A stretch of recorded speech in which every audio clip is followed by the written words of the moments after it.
And we are live? We're live now. Okay.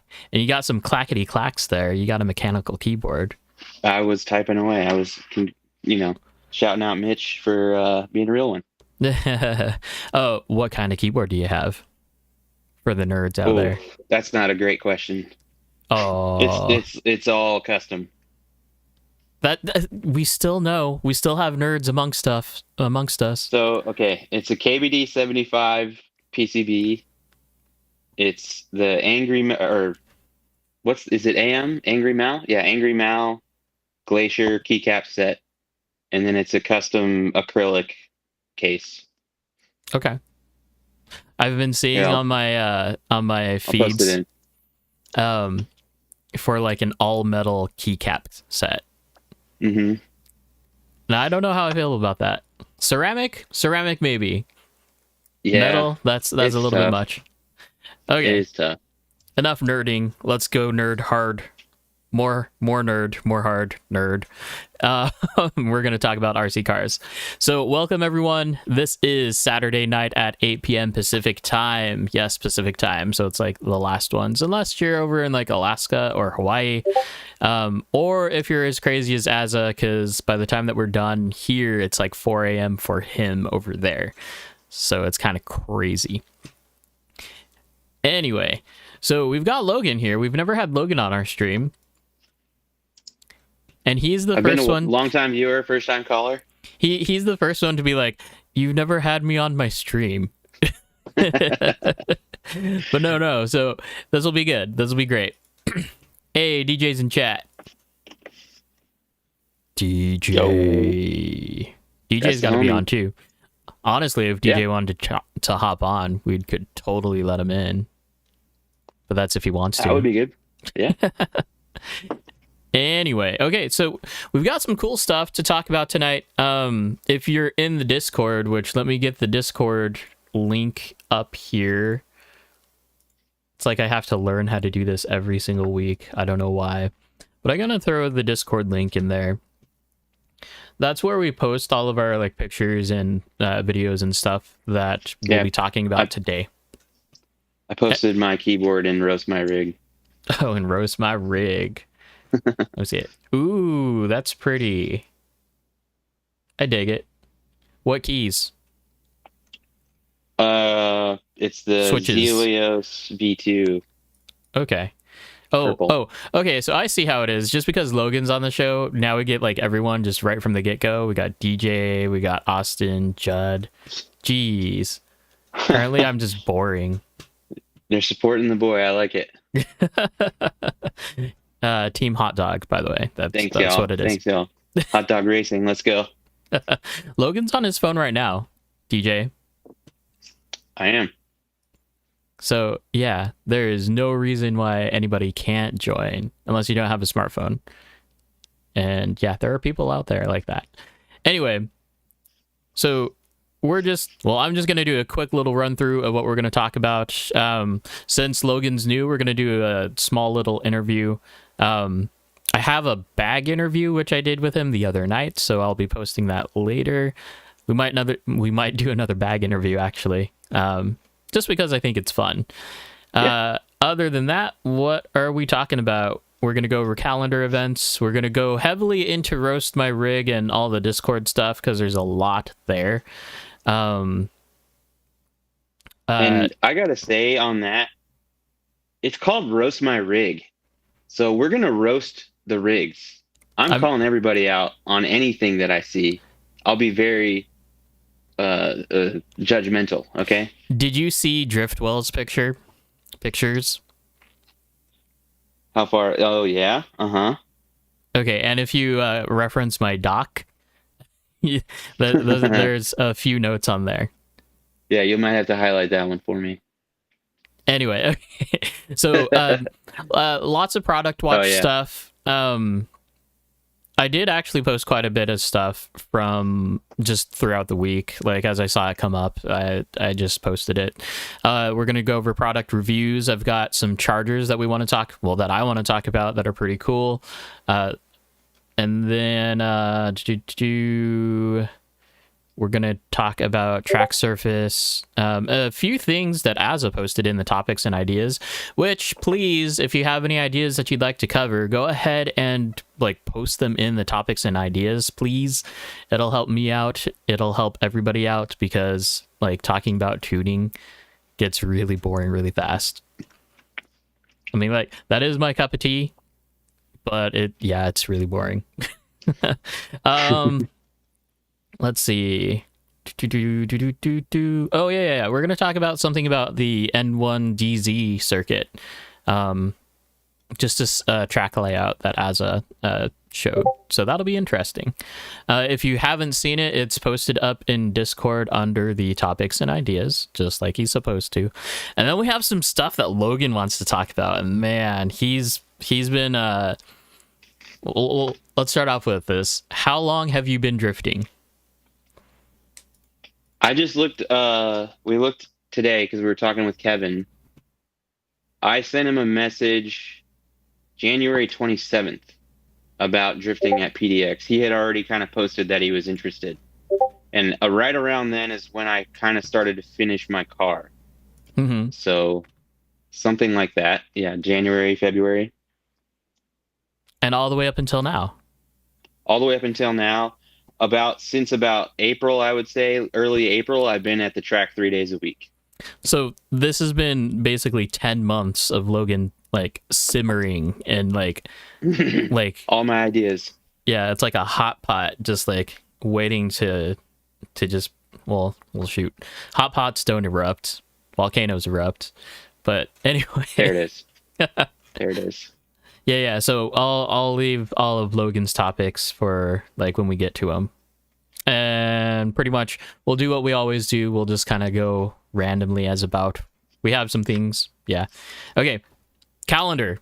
Let's talk about calendar. So tried and true. It's always going to be Tandem Tuesday, right? My favorite event.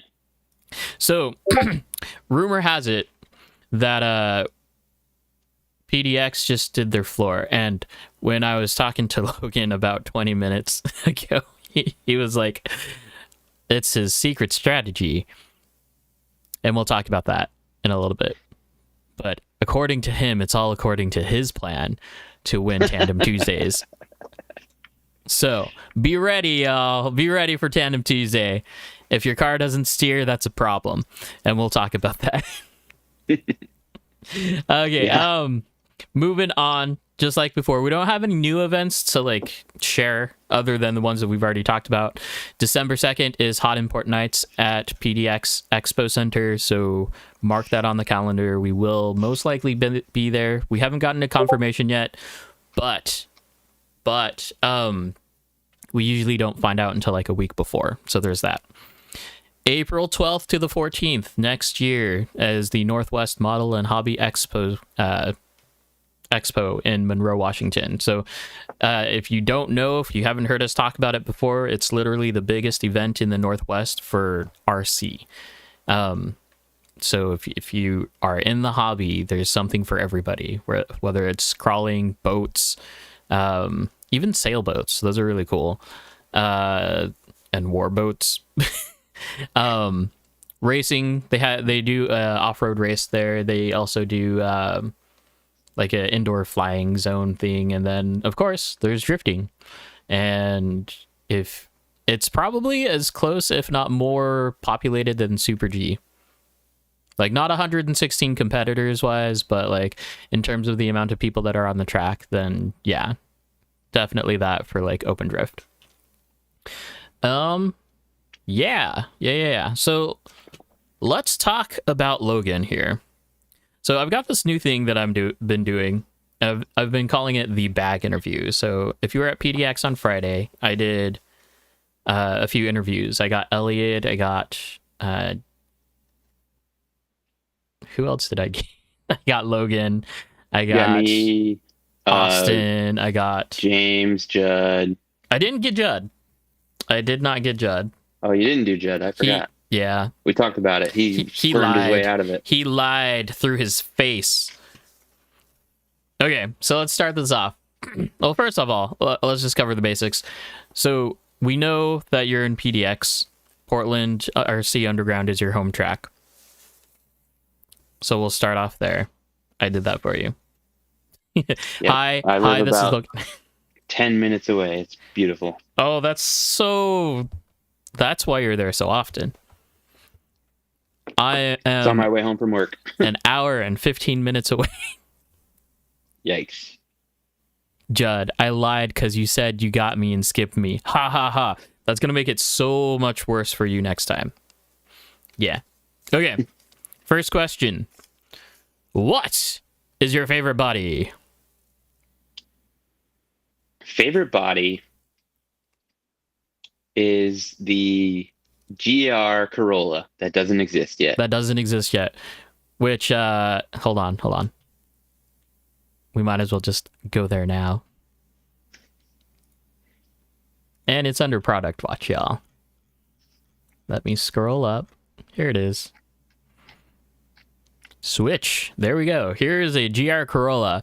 So this is the Rev D body. If rumor has it, and they keep their partners, then it's going to be an addiction body. So yeah, body pieces galore.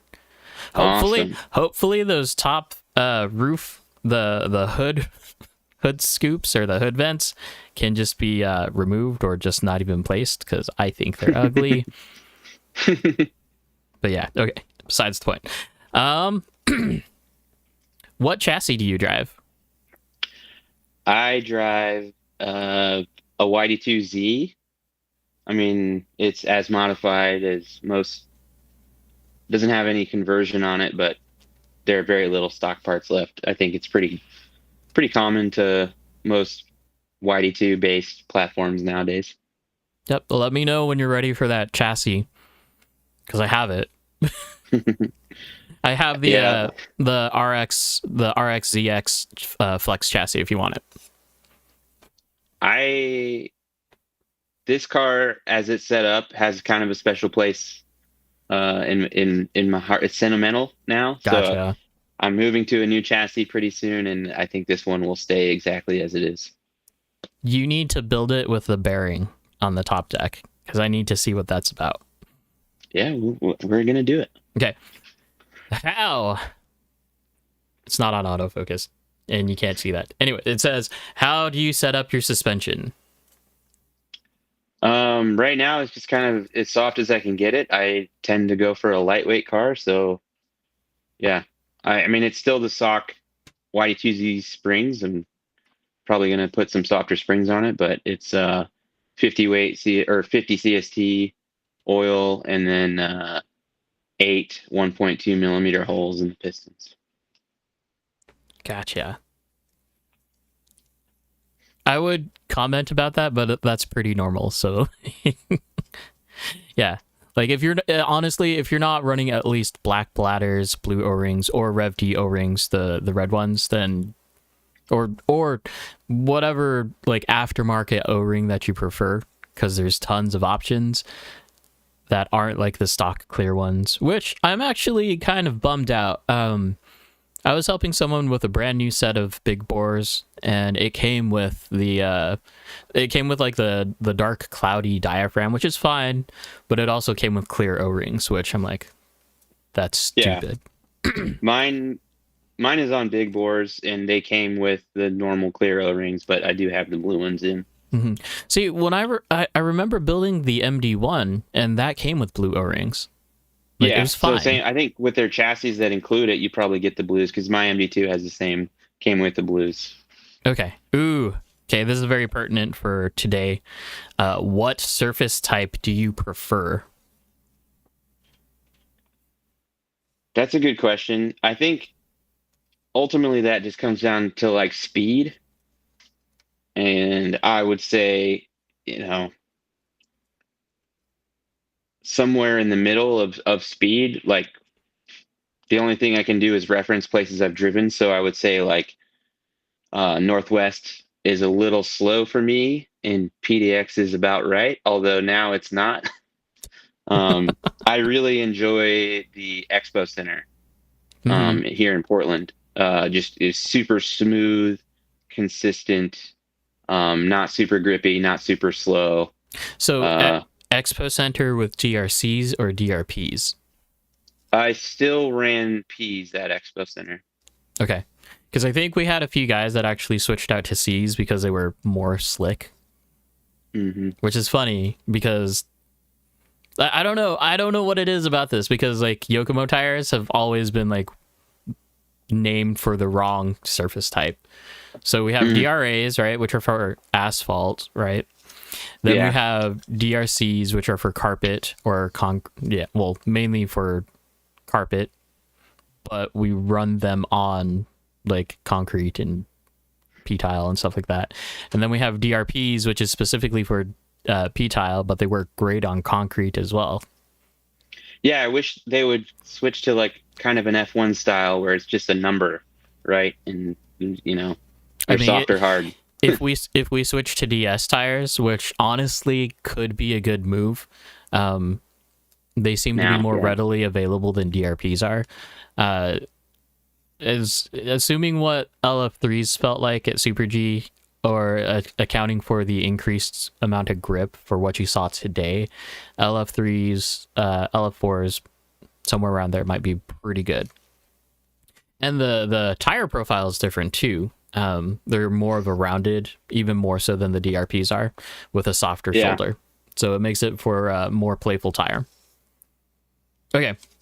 You already have it, but what do you want your next chassis to be? It's MD2.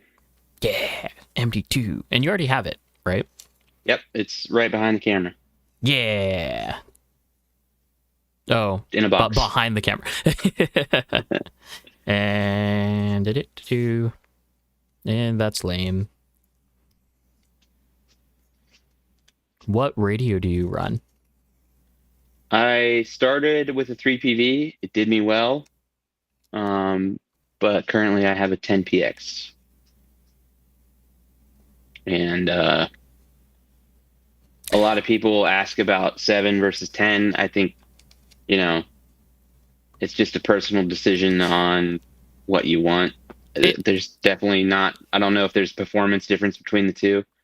Technically, yes, but it is 100% preference. I don't own a 10PX, but technically the 10PX feels better in the hand than the 7PX does. They did a little bit better, the weight distribution. The protocol is a little bit faster, but if you have a 7PXR right now and want to upgrade to a 10PX, it's not worth the cost to me. No, Because it's I would agree with not that. a good enough upgrade or a reason for me to upgrade a radio that's only like 2 years old. I have one piece of advice for anyone that gets into either a 7 or a 10 from anything else.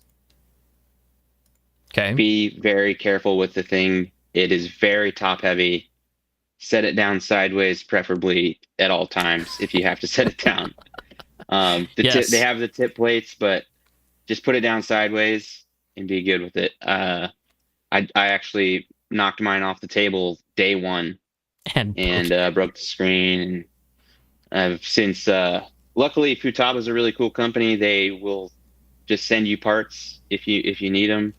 And I went through the whole fun journey of replacing the screen. And yeah, I don't recommend that for everybody. right. R-Design. R-Design has a few accessories for it. Like they do have a handle, I believe, and they have kind of like a kickstand thing. It's a carbon piece that attaches to the bottom, which widens the base so it doesn't just tip over. Yeah. Yep. Yeah. Let's see. What do we got in chat? Judd wants to see the box because if he doesn't see the box, it's not real. Okay. Ooh, MD2. Oh, I haven't flipped this one yet. Hold on. You can, yeah, you're fine. And then I got my first part for it, which is the tires that I won the other day. Yay! What do you think about winning tires? Is it cool? Not cool? It's awesome. Need something else? It's awesome. Okay. Yeah, Kevin doesn't have to do that.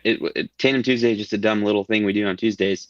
And I've won, it's a couple bucks here and there, tires, Even just drinks or snacks at the track. I love it. It's great. Yeah, the things that you give out up there is yeah. Okay. Let's see. So DJ's asking what. Oh yeah, we did that. Did the thing. And do you know how to fix things on the 10px? Yes, he does. Yeah, to the screen, if you're disassembling a 10px, the screen is literally the last piece that you get out. So Mm, anything up to the screen, yeah, I could do it. It's not fun though. nice. Okay, how would you describe your driving style? Um, I Like, hate, yeah. I would much rather have somebody else describe it, but if I had to describe it, it would just be, wait. So I want to preface this. Okay, Logan's ZX or Z with thing that he has, it has a hobby wing, just stock ESC, and a just like a plain 10.5 motor, right? No boost, no turbo. It's and all no timing. yeah, that's it. So he's got nothing to play with. Not really. But okay. So yeah. Everyone's actually chiming, well, Ben is chiming in. Calling your driving style smooth. So let's go ahead and hear you put it into words. Yeah, like I just try to be smooth. I just try to lay down the most consistent, like I like to maintain my momentum as much as possible, not have sharp changes in either direction as far as speed goes. My car is set up to drive off of the front. Like I do a lot more steering than I do throttle input. So I will have snappy transitions, but I'm not throwing it to like, I don't throw a lot of backies and stuff, but I do like to hold a decent amount of angle and just put it in the zones and just be smooth for the guy behind me, hopefully. Uh, and then I'm honestly, as much as I love leading, the chasing is where I have the most fun. And I Isn't just it like though? to, yeah, Like it is. I agree with you wholeheartedly. yeah. Um, It's which the most challenging. yesterday, Logan, James, and I, and whoever was in like that train, went for laps and laps and laps. It was great. It felt great. Mile High RC make Traxxas 12 turn great again. There is a guy by the name of JD who actually blew up his motor or his ESC and was running a Titan 12 turn for a while. Was it great? It was smooth. That's about it. Let's see. Got the food questions. Every single person pulled the food question, like in the interview. Yeah, it's sticky. I'm trying to find one that we didn't cover. Favorite brand of paint? I don't paint, so my current car is painted with Proline, but the new body will be painted with Wicked Color. Airbrush? Yeah, Nice. I have a coworker who he's an industrial designer by trade, and he's worked at Nike and has been making all kinds of different models his whole life. Nice. So he's pretty talented on the airbrush, and he's a buggy guy, but I'm trying to get him on the drift side. Dude, okay, so some of the buggy guys, like the people that do race bodies for like national events and stuff like that, or even local events, they do amazing paint. And Yeah, it's they like get very detailed. the technique is there, and for the liveries that we want to put on cars and the undercoats of paint, that's easy for them. Like that is the Yeah. easiest thing for them. Yeah, like right now he's doing a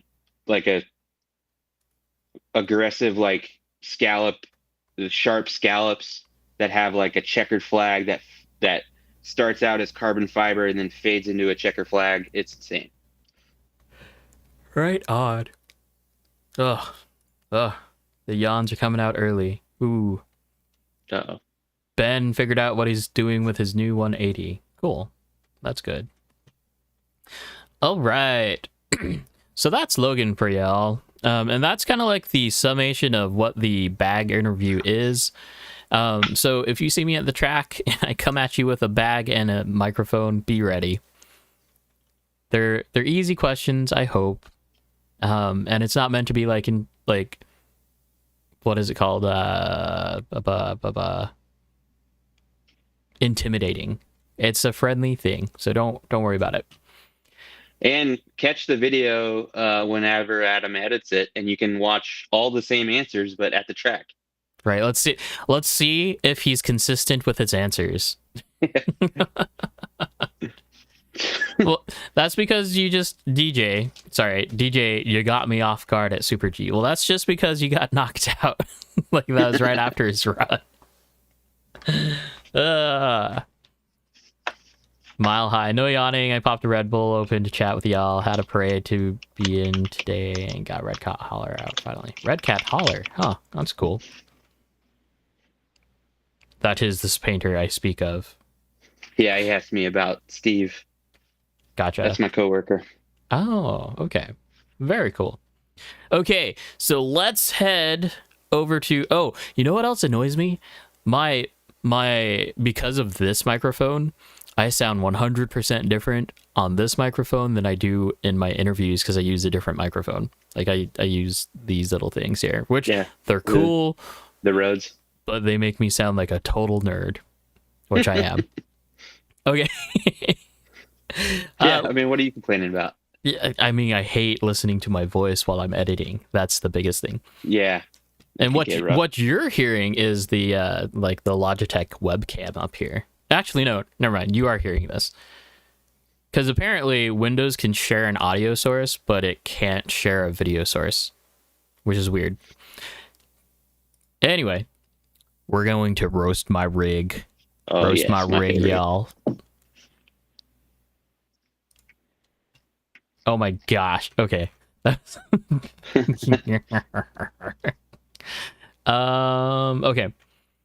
We're scrolling up. And that was last week. Oh, okay. So this is what I posted.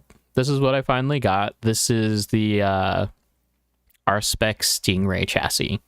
When I took these pictures, I had unfortunately not received the top decks.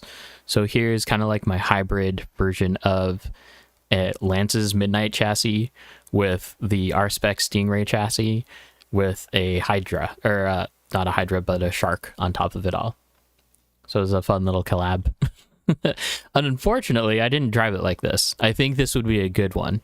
But I got the top decks in the other day, and I was running that yesterday and today, and those feel really good too. So, and those are all the pieces that it comes with. If you do buy this conversion, the only thing that's missing here is the top deck.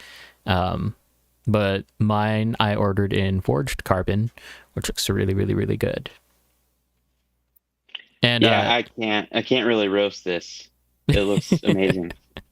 And then if you do have a DDSS, it does also come with like replacement plates for it as well. We're moving here. Okay, so this is coming from Driftwell. This is insane. Okay. So without looking at the notes, can you tell me what kind of a chassis this is? No shot. I mean, there's a little clue on the bumper there that it started as an HPI. Yeah. Okay. So what is it from there? The transmission should tell it all. Yeah, I'm not the right person to ask these questions. Chat, any ideas? No clue. I'm seeing a lot of handmade, cobbled together stuff here. Yeah, so that's actually really cool too. Like the entire top plate, I think, is handmade. And then these brackets that hold the battery in place. Mm-hmm. And then going up to the front bumper. Yeah, smacks now. That is a Sprint 2. can't roast something I can't build. Yeah. This is really cool. Okay, so I wrote a few notes on it. Where are the notes? So starting from the front, I went front to back. We have Yokomo LTS knuckles on the top, or like right up at the front, okay? And then if we go back along here, this is a Yokomo DP steering rack here. But here's the kicker. It has Sakura Racing D4 steering wiper extensions on here to get the steering angle. Let's see here. And then we have Yokomo front lowers is, I think, what he's running there. I can't see them very well, but I think that's what they are. Like DIB era type of stuff. Then here we have not just a Sprint 2 transmission box or transmission case. It also has a Yokomo YD2E from a high motor mount from Yeah Racing. I believe it's the Yeah Racing one. It's just polished, so it's not black. Or stripped and polished. I mean, look at that gearing setup. That's pretty normal. That's pretty standard. Like, It's just a large pinion. But again, the motor. Shake my head for the motor. Unless he has that medium torque rotor in there, then all is good in the world. Or if it's a 13.5, then that works out too. Actually, it's probably a 13.5 because of the big pinion. So my roast here is, maybe I just can't see everything right, but my roast here is the 2 red turnbuckles that do nothing. No, they do. They do work. So if you look at it... I'm sure they operate, but are they doing anything? Yeah, so if you look at it, this is like old school stuff that we're talking about. So because of how like old touring cars were, like they'd have the C block and then you'd have like the axle going through it, right? So you'd have the C block to stabilize the entire arm. Well, if you do this style of knuckle, you don't have any stability like from the bottom. So you have to stabilize it somehow. So that so it's just the just red Traxxas it. turnbuckle, yes, is exactly right. But I was looking at it because these are the Shark like turnbuckles that come with the Shark. So you can see it, and if you look at it, it's tightened all the way against the plastic to where the end of the thread would be past the eyelet. So it's locked in place. I bet there's quite a bit of movement there. But even still, they'll probably hold true enough to where it needs to be. And all in the shell of this thing. I love the 80s vibes. Like the 80s neon vibe that's going on. Yeah. The synthwave. Yeah. A little bit of Falcon hints in there. You can adjust the caster with the red turnbuckles. Yes, you can definitely do that. That's for sure. Right. That makes sense now. Okay. This next set of pictures is pretty cool because this is actually Lance's. This isn't Lance's. This is Austin's, but it's Lance's Midnight. In this case, it's going to be a Midnight Shark chassis. Now, we were talking about the name because I never knew what to call it, right? So in this case, because of the situation, we're calling it a Midnight Shark. But if you were to put a Z chassis on it or a Z transmission, then it's a Midnight Z, right? So whatever you want to put on it, it becomes Midnight and then that. I'm going to go right out the gate with my roast on this one, which is that he ran the stock Shark deck for so long. I mean, my roast is the final form just as a whole, but you know. Let's see. What else is there? No, it looks really good though. I've gotten so fast at chassis conversions. It's hilarious. Because like once you know how to just take everything apart like in their modular pieces, then it's just throw it right back on. Most of them these days is just the front and the rear are all one piece. Mm-hmm. If you keep things right. Mile High. I think it's better than the final form, 100%. Let's see. Oh, yeah. So he's switching back to belt drive. Now, that's controversial. No, it's not. But I do think it's funny because both Jake and Lance have both broken belts now. Yep. I don't know what is happening with it. Let's see. Because I have yet to break a belt, like on either my Galm or my my Shark.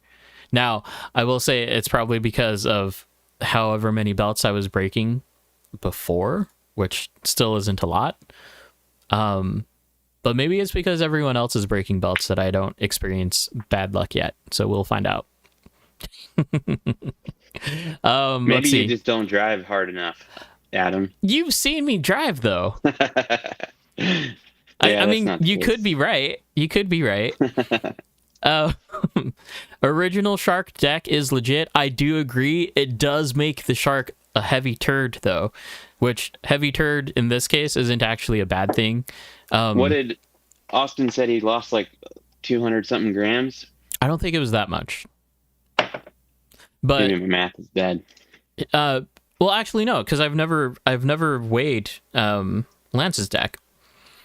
But like your typical Shark is going to be around like 1550 grams, and then I think if you're looking at a Megalodon chassis, you're looking down to 1300. So yeah, around 200, around that area. What else do we got in chat? Mad scientist. Oh wait, that's B4. Okay, original. Buy lots of belts. Yeah, it's kind of funny because both Jake and Lance, like I have given them belts. Yeah, I mean, weren't all of Jake's belts from you, anyways? No, I mean he started off with his own belt drive. He just never ordered a spare belt. Let's see, yeah. Mile High. We're going back in technology with modern standards and designs. Yes. Yeah. Austin, 1550 grams to 1302. Yeah. For those of you who don't know, that's legitimately like a battery. Like 250 grams is almost a battery. Lot. It's a lot. And I hope Austin made sure that belt is centered. Because he's a good builder. He is, but he said he was getting furries, like belt furries, the first time that he built it. So he didn't really run it. Well, that was because of the whole the pinion gear was like bent or something like that. It was really weird. So Austin here is using the parallel uppers, so kind of like an RMX type of style, right? When you go to the carbon deck. Well, it's on their plastic stuff too. But here you can see that there's one long channel across each parallel bar. So you can move the ESC forward and back to your discretion. You can also add standoffs to the middle, which they are 30 millimeter standoffs. The more you add, the more stiff it's going to be, and then the less flex you're going to have out of that chassis. So out of all the decks that I've seen, Razor does this. This is where Lance picked up the idea, but I do like this a lot because it's functional. Yeah, I've seen similar designs to that, and it raises a lot of like ideas of like, you know, you can slide your battery back and forth or your ESC or whatever you have. You can adjust the position. Now, you know, I kind of run my battery all the way back anyways, so it wouldn't be as cool as I thought originally, but yep. Interesting. So if you are interested in a Midnight Shark or a Midnight Z, or honestly, it fits pretty much any YD2 transmission case on it, which also means that it can fit a Rev D gearbox, which also means it can fit a Shark, so you can put a Shark on here. Yeah, lots of things. Oh, wow. Okay. It's a Midnight Shark. Yeah, we knew that. But it comes with a full bottom plate. It is flexible. It comes with 3 different styles of the uppers, which one is for the Z, one is for the Shark, and then the parallel bars are for the shark as well. Comes with a battery holder and a bumper. So and how many ESC mounts? There's a slanted one, there's a flat one, there's a lot of them. I prefer the flat one, to be honest. I think it's really cool I think it's a good idea to just kind of, for Lance to just kind of like, you buy it and it'll fit whatever you want to put on it. Gives you options in the future. It'll work with what you have now. It's pretty cool. For sure. And this is it all done up.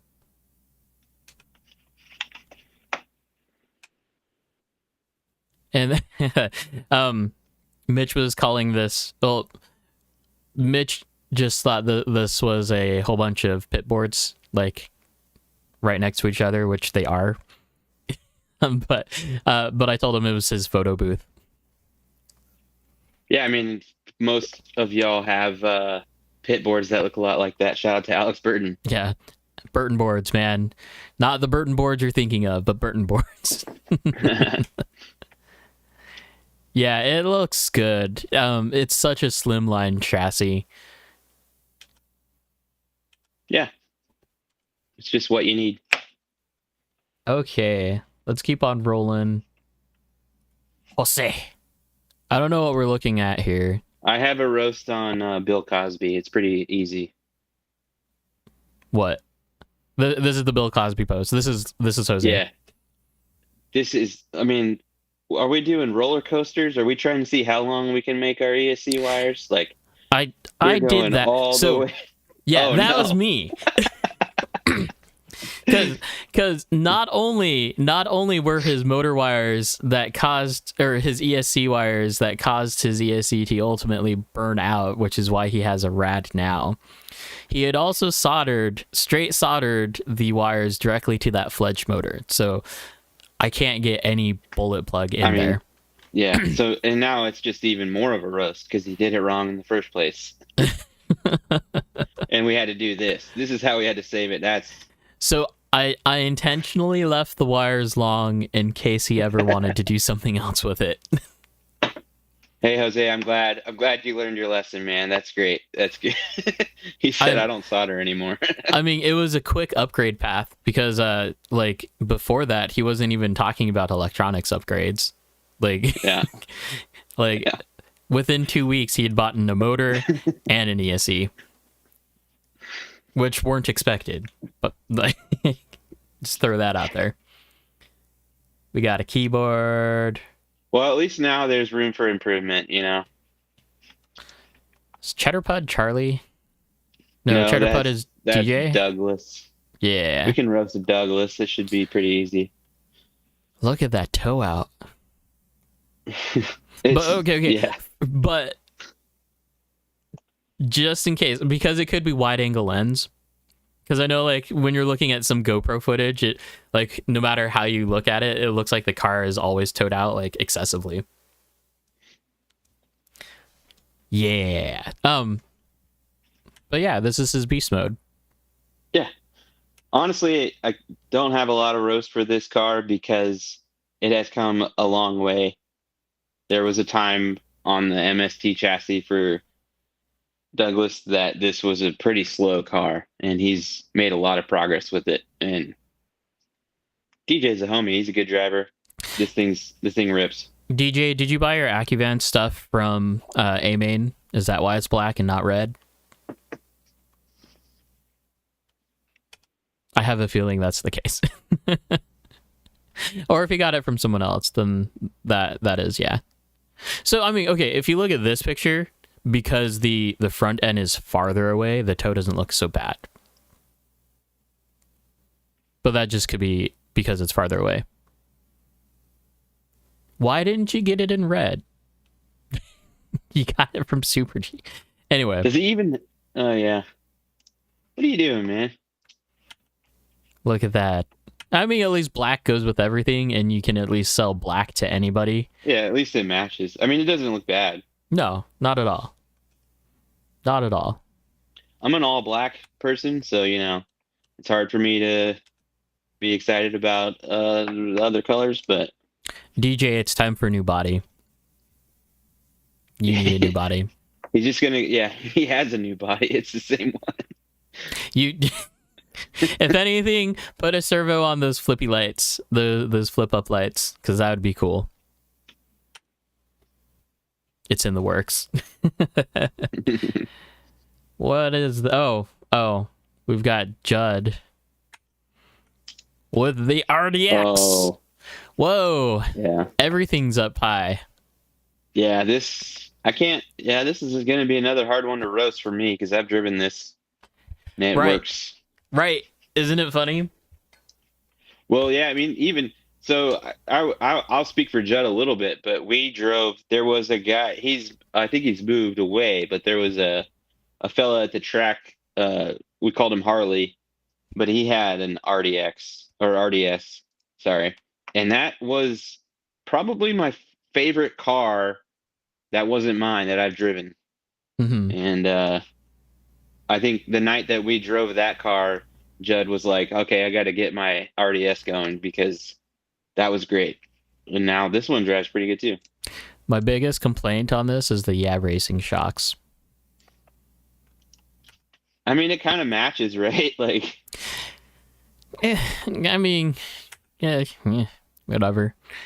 And then this is the new body that he bought for it. So this is the easiest body to tandem with, just because it's a big flat board that you're trying to check up to. Slam into it and nothing happens. It's not even that. It's just like you don't even need to slam in. It's just that easy to see your car against the yellow and against a flat board. Unless you're on the other side. You're driving a Then Mini. you're blind. Yes. Mile High, I absolutely love the RDS out of the box for outdoor sliding. I could see that. Yeah. It was 100% free chassis, and free shocks. Do better. Or at least give some love to it. Then here's another Jose picture. Yeah. Wait, I do have to roast the Judd RDS. I mean, pink wheels on a yellow body. What are we doing? I thought it was fine. It's okay. No, what are we doing? No, it's That's bad. fine. It's fine. They should be red or white. I don't know. Also, DHL is the worst delivery service, so Really? I haven't had a problem with them. okay, maybe FedEx is worse, but DHL is pretty low on the list. What do we got for... Oh, no. What do you call it? As I called this, the Unroastable Rig.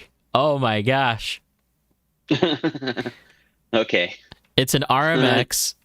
It has the Mile High FD lights just, like, hanging. Like, just chilling out in the middle thing. It's Is got that a speaker? It's the sound box. Oh, my gosh. It's the sound box. Okay. These are the absolute, like, triggering device if anyone has them on. They're cool for about, like, 5 minutes. And then everybody has them so loud that it's absolutely just annoying as all get out. But to each their own. To each their own. Yeah, Mile High. He actually started watching our streams quite a while ago. That's why we know that, like, when it's 10 o'clock here, it's 4 a.m. over there. I got some roasts. One, if you're gonna do zip ties, you put the joint at the bottom so nobody can see it, and it's just a smooth strap. And then two, where are we driving this car at? Look at those front tires. Are we driving on sandpaper? What are we doing? I mean, that's fine. If you drive outside, then that's what your tires are going to look like. It's roast my rig, so we got to roast something. And I'm guilty of the whole zip tie thing. I don't. Everybody knows you got to hide it. Come on, man. Oh, hey, Ozza is in here. Hey, parking lot car. There you go. Yeah, I appreciate it. I just got, it's roast my rig. We got to roast something. The body mounts. No, I've seen these before. Actually, Mitch has these. Like the ones on front. So they're not unknown. Hey, Azza, are you having the same problem that I was having with the that version of the FD lights? Where like it loses its calibration.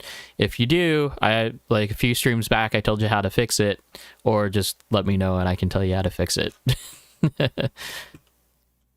But yeah. Ben, you better roast my chassis. Is it here? And I don't know what's going on. You guys are doing really good.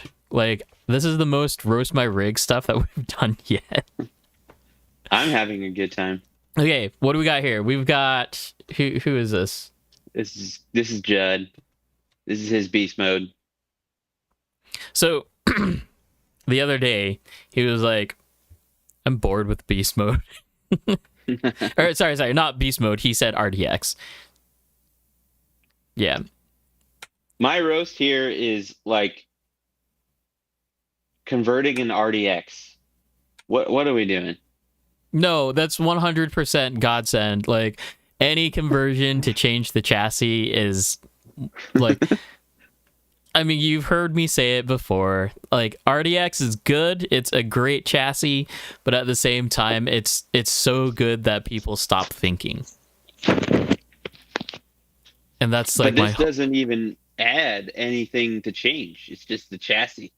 It is just a the chassis. Front and the rear is the same. But it's also high weight shift, right? Yeah. Which changes the dynamic of the car, right? Fair enough. And it also has the servo pushback and high. So, I mean, it is all weight distribution, right? But at the same time, it's a change. But for most RDX owners, like, that are just getting into it, or even Judd and John and a lot of them, it's like they don't want to touch it just because it drives so fine. Even like, so like there's even talk of people just wanting to get a secondary chassis so they can mess with that one as opposed to just leaving their first one as is, just because it's that's what it is for me. Is like, you bought, like, the RDX is the RDX. It drives perfect how they made it. It's like a German car. You don't need cup holders because you don't drink in your car. You don't need to change the chassis because we already made it perfect. What are you doing? I just think it stops innovation. Like, okay. Actually, perfect example. Innovation. Where is it? Innovation. Back to the high CG RDS. Right? It's like you wouldn't even think about doing that to an RDX just straightway. But hey, RDS is just that questionable chassis. Just throw everything at it. Yeah, I mean, you have nothing to lose at that point. Let's see. Oh, this is the end of Roast My Rig. Okay. Now we can roast this unpainted body. First of all, those fender cuts are so bad. I mean, that's just jagged. I can see all kinds of fuzz and hair. Second, it's not even painted. Third, it's the same car you already have. What are you doing? I mean, yeah. Yeah. It's fine. Just make sure you prep the body, and then paint in a warm environment. And if you're painting by can, tips and tricks. So for cans, you can put your cans in water, like warm water, to heat everything up so you don't get spatters and all that weird stuff. Okay. Where do you want to go to next, Logan? Oh boy, what's on the old list here? Where are we at? Roast My Rig, Product Watch. Is there anything cool in there? Oh, there's tons of stuff in Product Watch. Let's scroll. Okay, actually, there's not that much. There is the announcement of the RD 2.0, which is the Rookie Drift 2.0. Oh, I didn't even see that. And like, looking at this a little bit closer today, they've made quite a few improvements. So starting with this picture, it's like your typical Z transmission, and I do sorry, not typical Z, but the typical quick change rear diff cover. I believe that this is a 4-gear transmission instead of the 3. Oh, it is, right? Yeah, because the motor is on the other side. It must be. Mm-hmm. But look at and how also the diff case is an ESC mount, which is definitely not the case on mine. I think the diff case is 2 pieces, because if you look at it, like sure, right here, I think it screws in down at the bottom. Yeah, but yeah, just on the Z or the RD1, that was not an option. And it's included. Yeah, I hope it's included. It should be included. Although my experience with the MD2 is that sometimes they post pictures of things that aren't actually coming on the car. Mm-hmm. This is also interesting. It's like they took a step back into DP world and did like this offset type of toe block here. So that was an interesting change. Are they displaying it with a NIM battery? Probably so.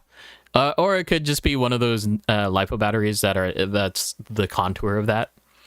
It wouldn't be surprising though, because that the ZRTR comes with that style of battery. So maybe in their eyes, it's kind of like, if you're entry level, this is where you'll be at. Obviously, it's kind of silly, but it's 7.4 volts. So I'd assume that it's a LiPo. Oh, and it's got a balance port. It's a LiPo. Round cell LiPo thing is a thing. Yeah, TTO2, man. Anything in that class, it is a thing. Let's see, anything in this picture? Not particularly. Does anybody not run a shorty LiPo pack anymore though? Nick. Really? His go-to jam, man. No, I think he runs shorties now. That looks different.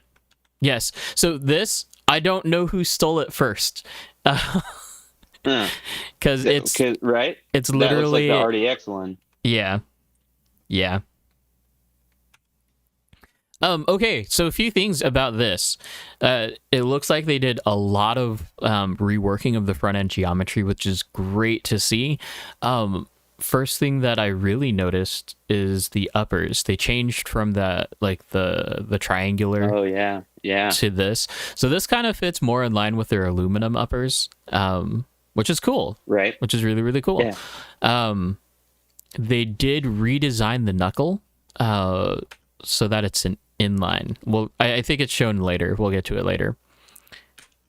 I'd be interested to see the front lower arms. Mm-hmm. These weird like extensions on the arm is the weirdest thing that I've seen. Yeah, well, that's very weird. Yeah, but if you they have all of the spacers on that side, so it's like an adjustable wheelbase. I mean, that's how they all are, though. But I think they needed to do that because the shock tower is pushed back, kind of like the Shark is. Yeah, I mean, on the Z, it was not adjustable whatsoever. Right. Same rear arms. Same shocks. Did you know that the RTR comes with friction shocks? Yes, I did, because one of my coworkers has an RTR. It was awful. I feel bad. Yeah, it was complete crap. Yeah, so they changed the axles, the axle carrier, to an inline non-trailing hub. So that's cool. And they did change the front lower. That's great. Because I don't know if the RD came with it, but the Z front lower arm is such a piece of garbage.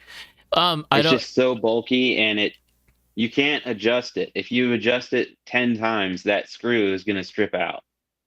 Yep. It from the looks of this picture, it does look like it's the same adjustment screw. So Yeah, that's bad news. yeah. It just doesn't work in plastic. Watch them pull an RDX here, and there's only one position for that shock. Actually, that Right. it looks like there's only one position for that Yeah, shock. I mean, I don't see any other boss there. But yeah, I mean, so there's a lot of cool things that they've improved on, and this looks like a really promising entry level chassis. I don't think it'll compete with the RDX though. No. Like, I think it'll be fast. I So think you'll need to know what you need to do to be able to get the chassis to it's, RDX level. from my perspective, it would just be like the RDX will kind of be better out of the box. This Mhm. chassis might have a little bit more potential just because of the aftermarket support for the YE2 platform. Maybe. I don't know. I mean, but That would be my first take. that's all just parts that are upgrading what's already there, right? So Yeah. instead of like the plastic toe blocks, those will be upgraded to aluminum, and you'll switch to the ball end on the pin, right? Just to make everything a little bit more fluid. Actually, the plastic ones they do have the ball ends on it, even with the plastic ones. So yeah, so you're not saving a lot. Mile High, yeah, it doesn't look like it's KPI knuckles or even the trailing knuckle that came with the SX3. It's just an inline one, just because no one knows what to do with it, apparently. What was it? I was watching the Team Notachi video that they just released about front end alignment, and that was his statement: is just no one really tunes for KPI or like trailing arm, yeah, trailing knuckle, whatever you want to call it. Yeah. Those are things that are beyond me. I have never explored that area of the woods. Why was that posted? Yeah. So it was flipped from the RD 1.0 because it's a 4-gear transmission. That's why.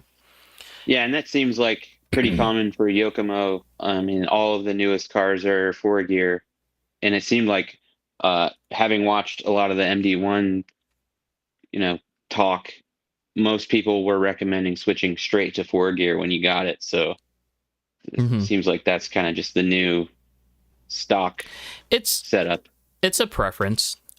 My interview with Alfredo from Tech One, I kind of did a little brief summary of what like 3-gear versus 4-gear does.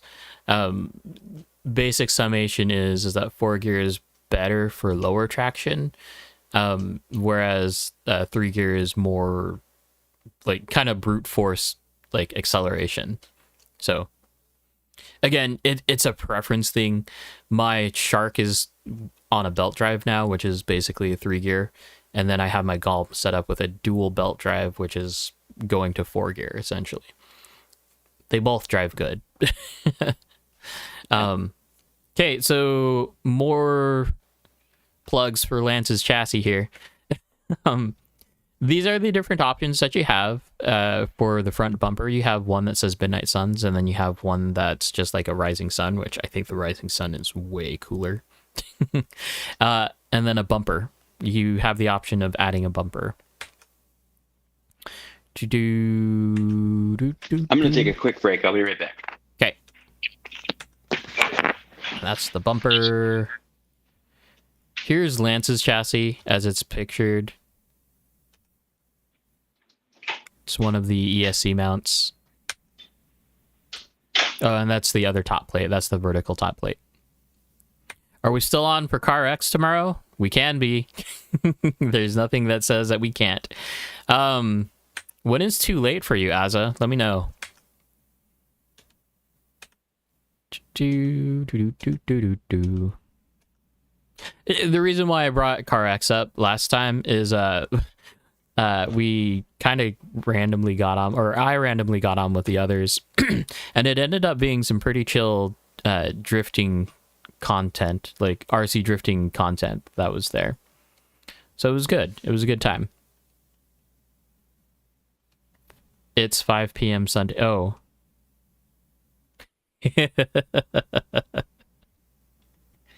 That's hilarious.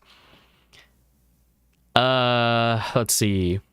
Does Lance's chassis work with an RDX? Just kidding. I know it's not. But is it really? I mean, you could make it work.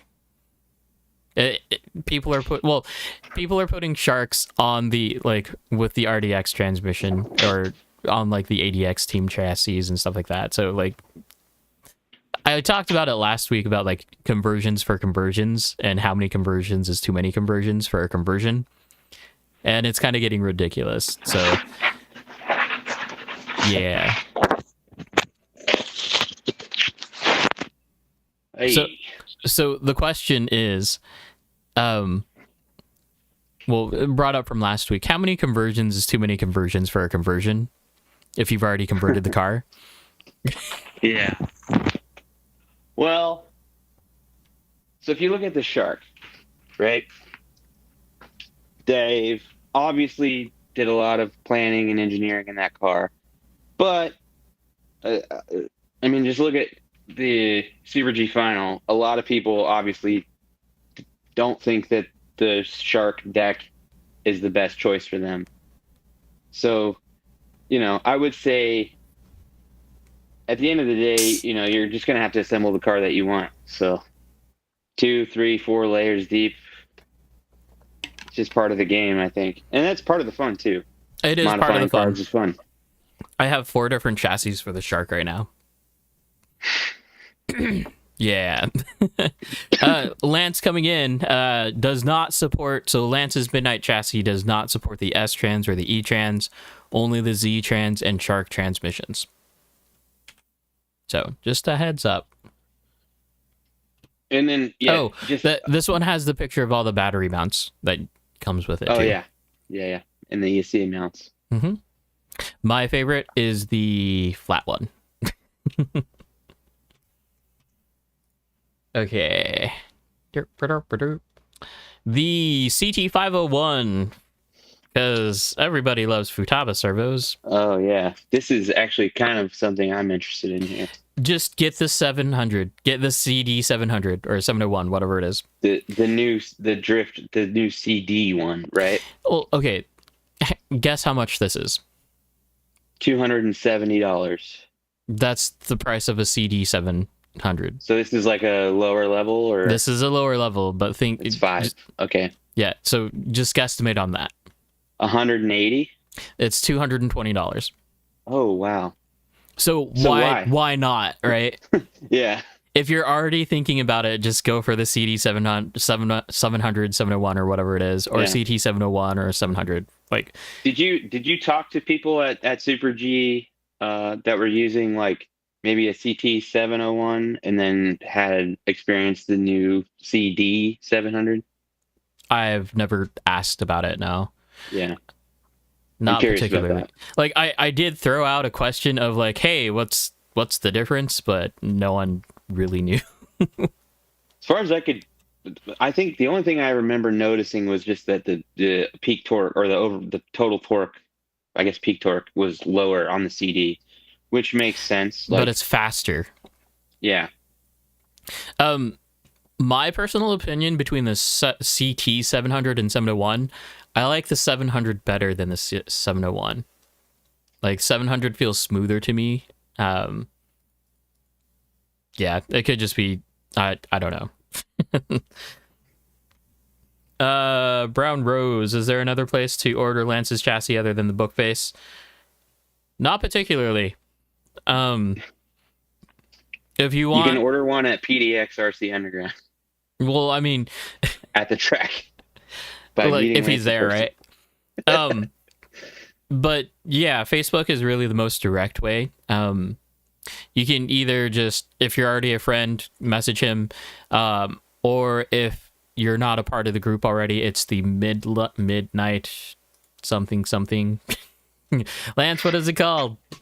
Oh man, Midnight Designs. Yes, Midnight Designs is the group. Let me do. Where's a link?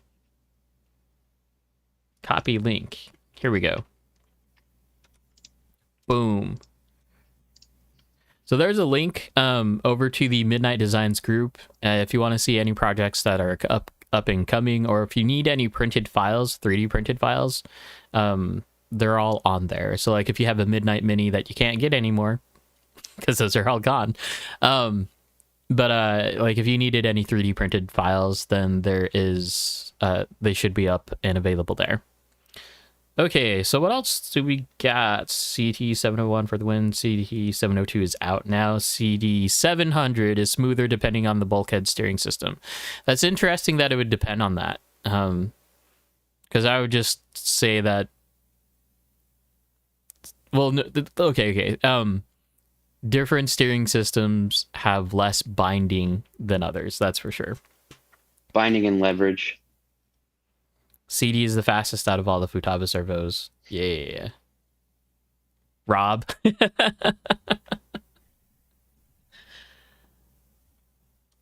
Savix. Yeah, I'll add it up. No. Ben reps Savix. And a Sakura D5. There is nothing wrong with the Sakura. Like, it's a pain in the butt to tune.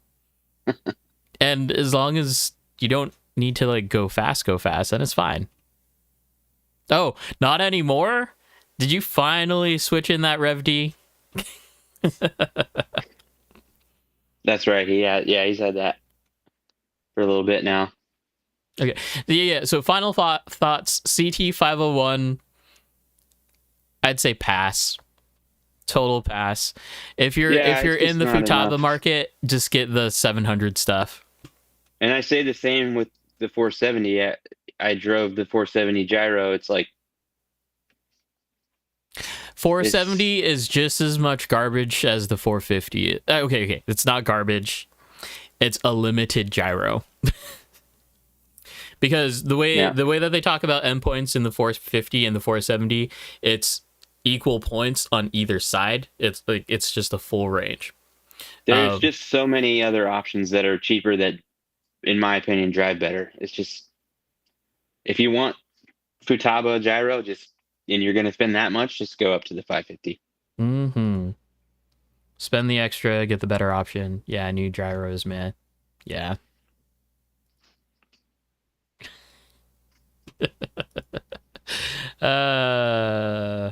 Rob, what are you talking about?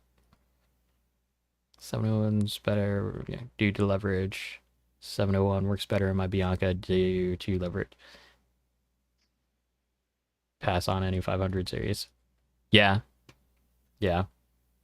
And the old 500 series, it was like the way that they shaped it, they corrected it.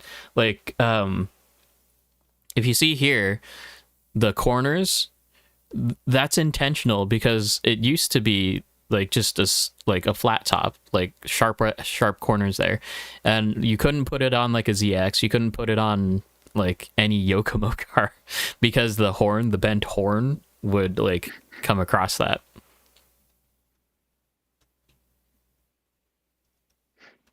And back to the GR Corolla. Okay. So that's that.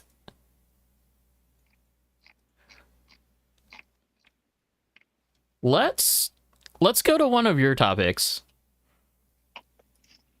I've been waiting for this moment.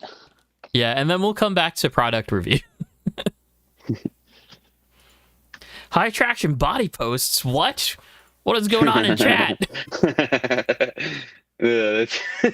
Just that sentence is hilarious. I love it. That's that hire that guy as a marketer. High traction everything, right? Yeah. Just slap a high traction on there and you're good to go. Am I gonna grab a GR Corolla? Yeah. I mean, when it comes out, I'll have a hard time. I'm excited to see what the dimensions of it are, but I've been waiting. I want that bad. Okay, what do you got for us, Logan? I would say the thing I want to talk about the most. This is going to be semi-controversial, so take it with a grain of salt. No, actually, okay. So you're talking about my spicy opinion. Yeah, the I spicy hot actually, take. the one I want to share, if we get late enough, we can talk about that. The one I wanted to share the most, just to the viewers, would be catching up as the new guy at the track Okay. when you're just starting. Because that was something that I dealt with. I showed up with a bone stock YD2Z, and I just couldn't. I thought, I could get around the track, and I'm just like, what planet are we on? So I just have a few, items on that list that are like, they're probably in order of like, uh, least impactful to most impactful. And it's probably not what people want to hear, but these are the things that I would say help you the most. So starting off, especially with the YD2Z and our layout that we had at the time at PDX, it was, I think the first time I changed my gearing was when we did have the full area available. So it's up, I don't know. I would say that's a pretty good sized track. Hmm. Would you agree? Yeah, Um, PDX is a good size track. It's a little bit smaller than Super G. Um, but other than that, it's a homey place. It's not like as tight as GGT is, but it's fairly open. There's room enough for like 40, 50 guys there. Lots of cars. so the stock gearing that came in the Z, I don't remember exactly what it was. It was like 8420. 8420. Yeah, that sounds right. It was just like way more. It took me a long time to notice this, but it was way more wheel speed than I needed. Hmm. So I think first things first, like if you're new, it's hard to tell, but like really take a look at the wheel speed that you can achieve and what you actually need. Because I think that it just robs you of so much area of like where you actually need your throttle to be Hmm. when you have that high a gearing. It just is not necessary. I went way down from that, and that changed a lot. I mean, it kind of ties into some of my other points, but that one is for sure. That's a pretty good, uh, easy thing to change on your car that will greatly affect just your speed when you're first starting. Um, I kind of have these backwards, but I would actually skip. Make sure you're running the same compound that everybody else is running. Tire compound. Yes, on tires. Because I think Damien had a similar experience, but I kind of just read like track requires DRCs or DRPs. I bought DRCs, and for months I was running DRCs, trying so many other things in my car, and finally I like someone bought tires. I was like, oh, that's cool. I looked and it was the P's, and I was like, what? Why did you buy those? Those are the wrong tires. No, the P's are way faster. Uh, it's just make sure you're running the same tires as the people you're trying to catch up to, because that's not going to help you at all. Well, it was funny because DRPs came out of necessity because no one could get DRCs in the area. But now with the floor being redone, then a tire change might be considered as well. So we'll Yeah, see. We'll find out. absolutely. Just if you're trying to catch up to someone, make sure you check that you're running the same tires as them. Because, I mean, in drifting in general, in real life drifting too, tires are kind of like the limiting factor of speed, right? Like everything is kind of, we use tires to control speed. Hmm. Um, so then we get to a part that you can install, and actually, I have a really good experience with this on Friday. But the CLSD, which I installed in my YD2Z, that is definitely helpful, and it might be a little hard to perceive, especially as a new driver at first. But so the example I'll pull is we have a couple guys at the track, Kenny and Chris Clayson, who they both have RDXs. They both have been driving. They're newer I than would you, say like by quite a bit. I don't know if they're not that newer than me. It's just they don't come as often as I do. Like, so I'm there 3 days a week. I think, they come most Tuesdays and most Fridays, but I don't miss days. So we have very similar timeline in this whole game. Okay. But I got a CLSD in like May or so, and I just built Chris's and Kenny put his in. They both had it for the first time on Friday. And so what we noticed right away was like, for the longest time, they've been telling me, like, man, your car's so fast, your car's so fast. Friday, we were driving, and the biggest difference we noticed was just in corner. We would enter corners, and I would just kind of pull away from them. Mm-hmm. And now, they're coming from that RDX spool to the CLSD, and now they can enter the corner, and we just they can actually maintain with me their speed through the corner. Now, okay, because the CLSD is they're better drivers too. So so the CLSD is kind of controversial for some people in the idea that like you have a complex piece of machinery that's trying to do work for you, right? What's the point if you're never going to utilize that, right? So the question would be, how did you build those CLSDs to put in their cars? Yeah. So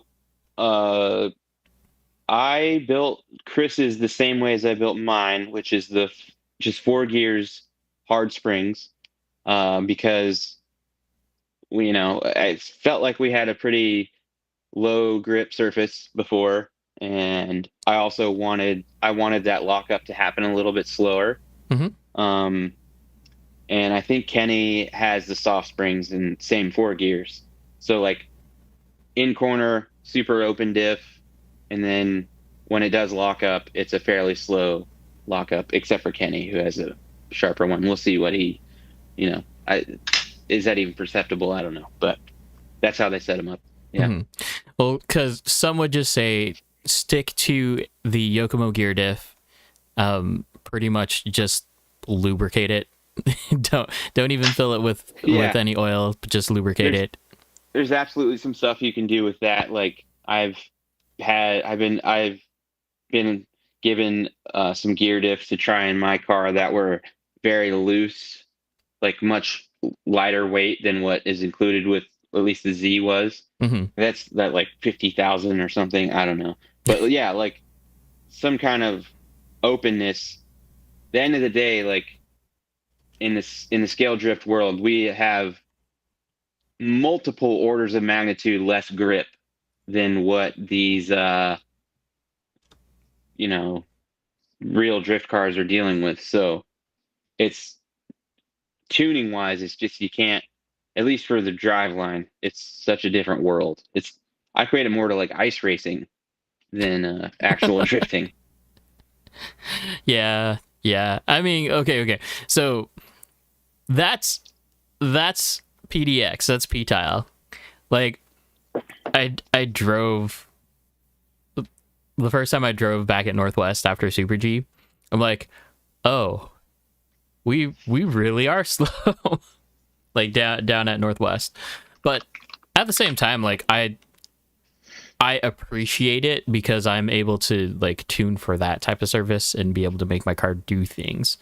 Mm-hmm. And then I don't end up having to do anything different to my car while I'm up at PDX. It's just mainly turning down the gyro. Yeah, I mean, it's kind of a running joke among everybody at our track, but like I haven't touched a bolt or a screw or a turnbuckle on my car since April or May. Mm-hmm. I haven't rebuilt my shocks. I probably should, but I kind of just got it to where I liked how it felt, and I went from there, and it's been fine. I mean, I don't think anyone would say I have the fastest car at the track, but I don't think anyone would say I'm super slow. Well, just kind of works. That's actually one of your topics here, right? Or one of your, mm-hmm. Yes. Yeah. Which I'm sure not seeing it. Oh no, there it is. There it is. Feel versus speed.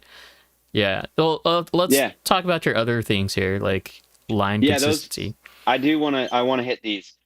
This is the part that people won't want to hear, but these three things, I would say, make the biggest difference in your speed. This is how you will pick up speed.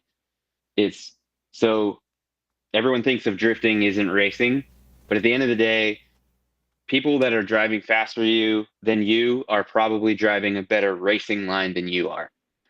So to give I wouldn't even say that, because sometimes the clipping points are put not on the racing line. Sure, but they're still turning that into a better so shape. They so shape. You said shape. That's a great way to put it.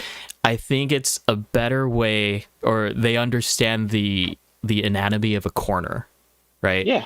So it's not just like placing the apex, but they know where, like, that you need to slow down to enter a corner, and then you need to roll through the corner and then pick up speed, like, after the fact, right? Yep. They understand the nature of the corner better than just like turn the car. An example that I was kind of talking with actually Chris and Kenny about was at the last layout at PDX, the turn that led to the straightaway. People would get gapped on that a lot, and the way I was approaching that line is I would hit the touch and go, which was on the far back wall, and as soon as I hit that, I squared up so I could apex the last curve, like through the apex. And I'm accelerating from that touch and go to the straightaway. If I start accelerating before you do and you're inside, trying to figure something out, I'm going to walk away from you on the straightaway, because you have to accelerate at the same time that I do. And so there's just so much of that. And then that kind of fades into consistency, which Slide Squad actually brings that up. Cutting out any unnecessary movement will automatically make you faster as well. 100%. Exactly. Perfect point. Consistency, not bobbling, not messing around. When I was, struggling, it's because I'm trying to make all these corrections all the time. And it's just every little correction you make, that other car in front of you is just going to keep pushing away. Every time you have to fix something, that car is just going to go farther and farther away, because you're not putting traction down in the direction that you need to be. Yep. 100%. And then, the last thing is me and the Judd magic thingy. Magic thingy. It's actually this one. But yeah, it's the magic thingy, man.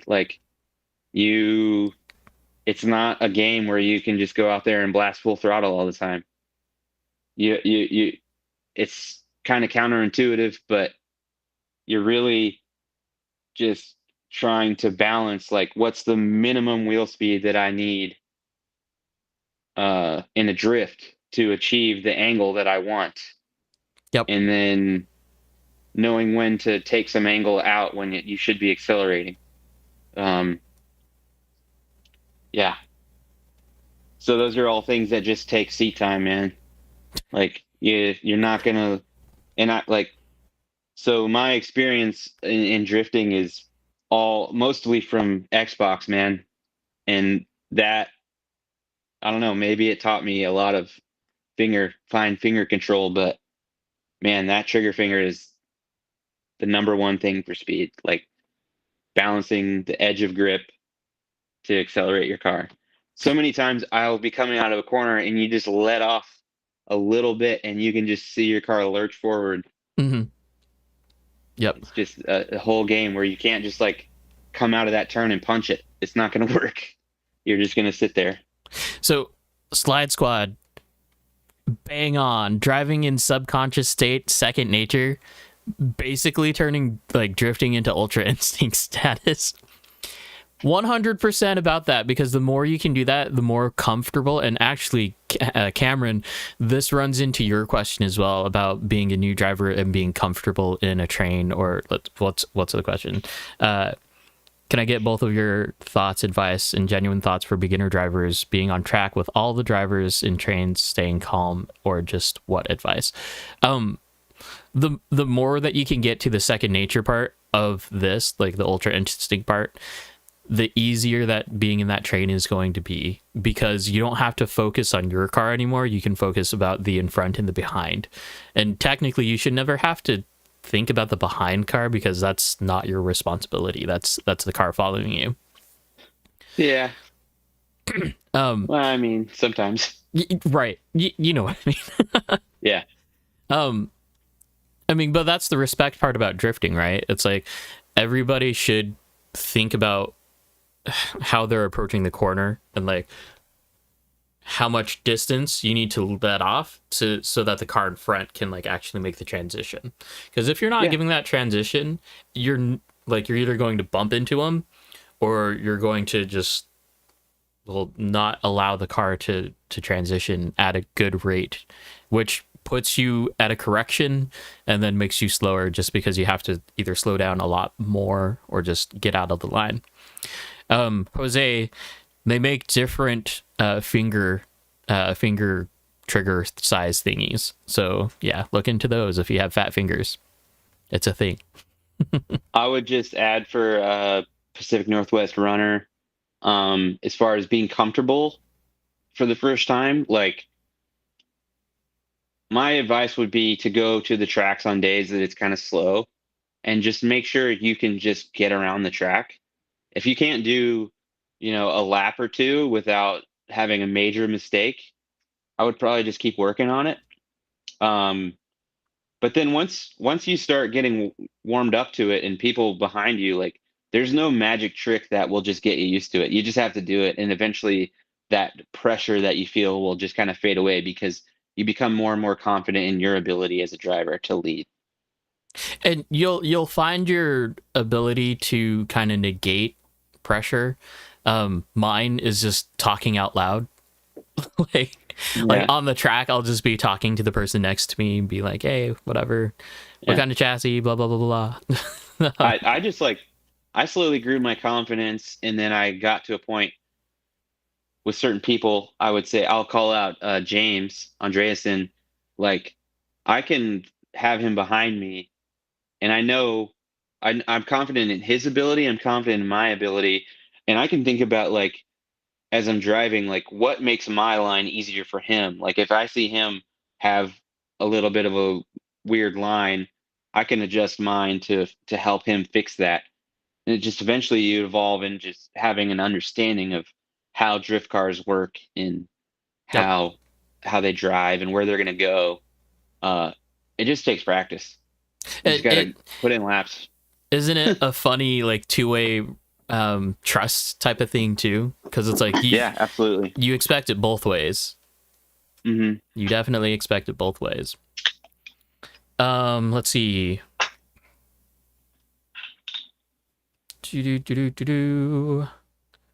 Or try to stay at the back of the train. Yeah, you can always do that. Yeah, that's good too. Like if we're talking about only you, Chris. If we're talking about like starting from the absolute bottom, no experience whatsoever, I would start off just with one corner, right? Like drive the track. Don't necessarily drift it, but drive the track fast enough so that you can get around it. But maybe focus on a corner and then just figure out that corner, and then figure out the next corner and the next corner, and then before you know it, then you'll be linking your corners. As figure eights are great if you have the space to do it. PDX only has like the little parking lot over to the side. They used to have a practice track, which caused more chaos than it was, but now are you guys putting it back, or is it still not a thing? The practice track? Yeah. I was trying to leave room for it with his layout, but it's going to work out that there just won't be that area. Well, I mean, Ben keeps on filling it with his stupid awesome dioramas. Yeah, well, there's one part is we have to leave room for the 6 scale buildings that we have, but yeah, the way the layout is right now, we don't have enough room to leave space for a practice track. And I really wish we could, because it is like, a lot of people can only come on Friday, and obviously that's going to be a very intimidating day to drive for people that are new. It just, and it happens to everybody. I felt incredibly intimidated after everyone was driving competition line at Super G for 4 days, and I just show up Right. randomly like on Sunday night. Hey, let me learn this layout real quick. Right, man, Yeah. yeah. I would say, just try your best to go on like a Wednesday or a Thursday. Uh, Even Saturdays are probably pretty slow, and just try to figure out the track. I can't give you advice if you show up on Friday. Like it's just going to be chaos. It's chaos for everybody. Yep. Uh, it's not a great environment to learn, but if that's the day that you got, it's just kind of what you got to do. I'm sorry. But once you get to that point, man, is Friday a fun day? Oh Like yeah, it's a great time. yeah, But yes, garage tracks, man. Nothing beats a good garage track. yep, that's true. Grassroots, concrete roots. But yeah, let's talk about this next one that you have. So tuning goals, because this has been brought up a few times. Like once with Chris at PDX, Chris the establishment, right? Mm-hmm. So feel versus speed, because this is something that people get very, very consumed with as far as speed goes. Yeah. Yeah, I mean, speed is a controversial topic in all aspects of drifting, I would say. Mm-hmm. That's kind of why I put this on here. It's like, I think in all forms of drifting, there's kind of two groups, I would say. I don't like to call it a group because I'm one of the people that likes to do both. But basically, there's going to be people that enjoy what we do on Friday night. Mm-hmm. There's going to be people that are like me that are competitive and want to do the bracket tournament elimination thing, right? So yeah, like when you're thinking about tuning for both aspects, I would say a very important thing is feel. So much of the adjustments that we make are just to change the way the car feels. Mm-hmm. So, and that's very important. The car should feel good to you. So it's hard to ask somebody, how do you do this or how do you do that? They might like a totally different car than you do. So that's one aspect of it. And then to go on the other side of it is like, yeah, if you want to do comps, you got to make your car fast. At the end of the day, like you can carry angle and do all these things, but if your car is not as fast as other people's cars, you're just going to get gapped. And that's just how it is. That's the reality of competition. Going back to it, right? So smooth is fast, right? Mm-hmm. So you can have a fast car and like have your gyro turned up way too much and like your car just feels like crap. You can then on the opposite end of it, right? You can have a slower car, but if that slower car is able to get in and out of corners faster, then you gain the advantage because your transition speed and your ability to be aggressive up against the other car is that much more. Like it's always a balance of how fast your car is and how easy it is to drive. Like if you even watch the final round of Formula Drift this year, Chelsea had to drive a lap with no nitrous in his Mustang, which is way down on power. So like, he's probably the way they have up. that car tuned, it's like super gripped up. It's super hard to drive like that. So you can tie that back into RC. It's like, yeah, maybe the fastest, maybe you could tune your car to be faster, but can you drive it well? Because at the end of the day, like you go out in the tandem battle, as our friends found out, you got to do it right then and there on that lap. You cannot mess up. So that's always a balance too. Yep. It's hilarious when you think about the rules, like actually just running through the rules and like how RC drift is judged and how it's basically a 1 or a 0, right? Yeah. Like, yeah, it's pass, no pass. I really wish we could kind of switch to it's kind of something that we do on Tandem Tuesday, which is just like we watch both battles, both runs, and we decide who was the best drifter out of those two. And so it's not a thing where like, well, he touched the wall a little bit too much, he's done on the first lap. It's like, I mean, we get a little more strict on the later runs, but at the beginning, it's just like, out of those two people, out of the two runs that I saw, who do I think is the best RC drifter right now? I wish we could move to something like that. The problem with that, like, model is the fact that everybody has to be there, right? Yeah.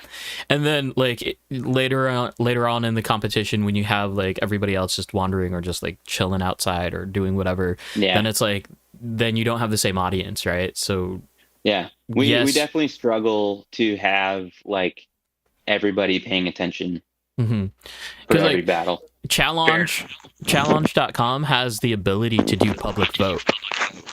Yeah. So like you can do that. We're all the problem is we're all friends and buddies and we're all chatty Cathy's. So which actually that because we experienced that at Northwest at the last series comp, right? So we had two Seattle guys, right? Mm-hmm. They were just different driving styles and competition like bound, right? That's the thing that a lot of people didn't realize, is that yes, we can drive with each other and we can be friends about it, but when it comes to competition day, like you're not necessarily making friends to get through the bracket. You're there to like be in it and actually compete, right? Yep. So if there are tactics that you can incorporate to give you the advantage, even if they are like just like semi backhanded, you got to use them, right? Use them to the advantage. Yeah, I mean, at the end of the day, it's cutthroat. Like, if you, so let's take the top 4 guys at Super G this year. They probably all think about stuff like that. Maybe, I don't know if any of them did that. I'm not accusing anybody of anything, but just like, it's a competition to them, and they will do what they got to do to win within the rules. So, you know, maybe I would advocate for like adjusting the rules a little bit, but I also understand that, man, judging drift competitions, especially in RC, I would say is so incredibly difficult. Yeah, like, be nice to your judges, y'all. Like, yeah.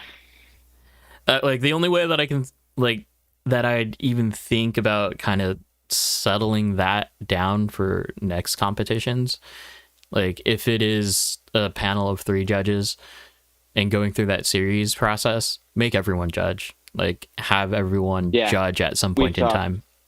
We've talked about that today. We had a good conversation about something like that. It's hard, like, not to hurt anybody's feelings, but if we're doing a random draw, like guess what you're judging kind of thing, like there might be some people that I wouldn't be excited are judges just because they're like extremely new or something like that. But yeah, I mean, I think it's totally fair, especially for the way that Super G does things. Like, everybody wants to compete, so like, you know, we should all share the workload of judging. Right.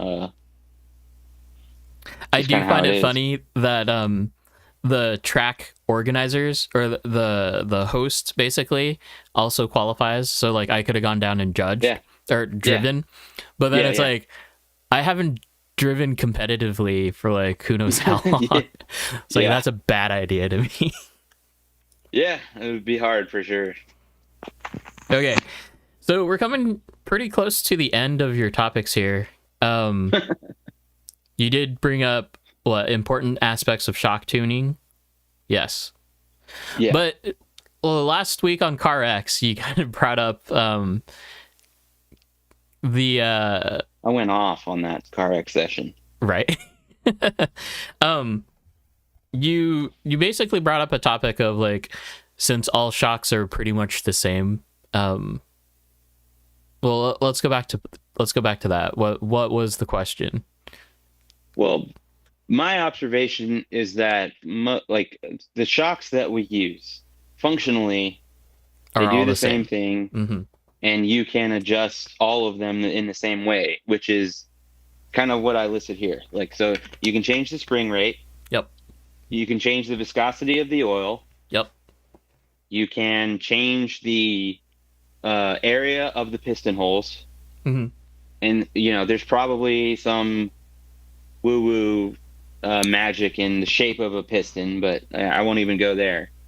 And then you can change like the static friction. So like the minimum force it takes to actually begin to actuate the shock, which is that's probably one of the most important things of a shock. That is the biggest downfall for stock Yokomo big bores because of O-rings. Right, the O-ring. Yeah. Yeah, because we're with drift cars, they're very light. Their G-forces are very low. And any amount of force that you have to overcome to even get the damper to work is bad. But yeah, like, so at the end of the day, I mean, all of these shocks that are on the market basically can be tuned to do the same thing. And so what's kind of like the what are we doing buying different shocks? Basically is my question. Like, And I think the overall answer that I gave was just quality, right? Yeah. All quality. I think for me, the end of the day would be like what one holds the oil in it the longest. Right and now, that probably has to do with how much slime you put on it. No, actually, slime is bad. Oh, really? Just because it swells your O-rings in the wrong way because it's not silicon oil or mineral oil. So far, the Overdose HT3s have not leaked at all. I mean, that's high praise. Yep. I know my shocks are probably devoid of oil at this point. I haven't touched them, so. Right. Yeah, those Yokomo big bore shocks, man. Mm-hmm. Yeah, they're 100% empty. Sorry, Max. I did read this question before, and I totally just forgot about it. I'm sorry. Going back to CarX, what controllers do we use? Because I totally suck with the wheel in CarX because it royally messes up my Assetto skills at the end of the day. I use an Xbox controller with a thumb extension. Here we go. I found out. Yes, I have used my 7PXR before. That is a thing. Which I don't know where it is. Anyways, I have little micro Arduino boards that I can like attach to a receiver, and that works. But I use this. Like, it's a Pokeball, but it's a little extension, and it gives me a little bit more leverage, ability to move the stick smoother. Yeah, because I don't spend all that time in tunes and controller settings like that day that we went over settings, Logan. It was fine. Yeah. Sure. Yeah, I mean, I don't. CarX is weird. It's very weird. Mm-hmm. Yeah. But it's fun. It's fun when everyone's there. No, it's enjoyable. I like it. Yeah. Okay. I want to make one more point on the shock thing. Okay. I have a note here that says, if you aren't into tuning, a recommendation from your track's probably fine. But I want to say, like, at least my understanding of it is, like, your shocks and your springs should be set up according to the weight of your car. So, like, if you drive a 1,300 gram car and you ask your buddy who drives a Rhino Max what his oil and spring rate is, or springs he uses, like, it's not going to work out. Yep. It's just not it's not going to work for you. So, like, if you're not trying to, like, do a bunch of testing and tuning, find someone who drives good, who has a car that's similar in weight to your car, and then ask them what they use. Yes. Or just figure it out yourself, because honestly, everyone should figure out how to do. Yeah, I mean, yeah, it's relatively easy. But that's the thing, though, right? Because like, if you take someone's opinion, cool, you got to try it out, and like you know that. But if you don't go to like the extremities of like heavy oil versus super light, or like parallel Ackerman to a little bit of Ackerman, those are the things that you should really find out for yourself, because having someone tell you how it reacts is one thing. Going through the motions of being able to experience what it negatively does to your car is a whole nother level of learning. And that ties into the other topic of like, how does your car feel, and how do you want it to feel, and how does who you're asking's car feel? Have you driven their car? Do you like the way that it feels? Then maybe start asking them about what their tuning setup is. But if you haven't driven somebody's car, yeah, probably don't like, their recommendations are just also, I mean, unless they're, unless you're running like crazy camber or something, like someone else's recommendations might not really apply to your car. Mm-hmm. Exactly. And that's why, like, try all things. I say it all the time. Try all the things. That way you know. Austin, I'm going to have to change my spring rates due to taking 200 grams off of your chassis. That's 1,000% right. Absolutely. I think it's funny though, because like I keep on going to harder springs on the rear end, which is kind of like counterintuitive to what we'd expect. Yeah, I would never do that. I would never do that. Maybe that's why you have so much forward bite. Yeah, I don't know. Chris, it also goes back to the question you posed earlier about someone's driving style is because that can also directly affect the handling. 100%. Of course. Yeah. That's what I'm saying. Like, how does your car feel? Well, how do you like to drive? And if you come and talk to me about tuning, I will always ask you, like, if you ask me a question, I'm probably going to answer your question with another question. Like, not to Bogart the question at all, but I want to know what your thoughts are before we talk about anything, right? And if you are to a point where I think that you should be able to figure it out, then I'm going to leave the question pretty open-ended so that you can learn. Okay. Hot take. Logan's hot take. Should a drift track have a timing loop? Let's go. Race cars, baby. This isn't for the reason why you're thinking. I can almost guarantee that. True. I wanna just let chat roll for a second here. Absolutely. That's what I thought I would see. I still think Drift Oval would be an awesome class. I agree with that. Wholeheartedly. We're not asking why yet. We just want to know. We're not asking why. We're just saying yes or no. I love it, dude. So let's leave that sit and we'll leave it stew. We'll see if anything else comes of it. Okay. I'm gonna, before we get too into this, my earbuds are dying, so I'm gonna switch my audio and join on a second account off my computer. Okay. So my video feed will still be off my phone. Audio, I'll be on my computer. Should work fine. I've done this multiple times. Okay. Good luck. I'll be audio back in like a couple seconds. Okay. Okay, so while we SteelSeries headset, let that stew. Let's go ahead and talk about a few things that I've been experiencing. And we're gonna go back over to Discord. So I'm here. Oh, that sounds so weird. Mute your phone. Oh yeah. There we go. There we go. Okay, so I've been looking for like the travel setup, right? For a charger that doesn't take up too much space and that oh, wait, hold on, let me fix you. Can I minimize? Hold on. Because the phone's still in it, it's yeah. It messed up the framing. You jerk. Sorry. No, my you're fine. earbuds died. You're fine. I gotcha. I can reframe you just like this, kind of. Almost there.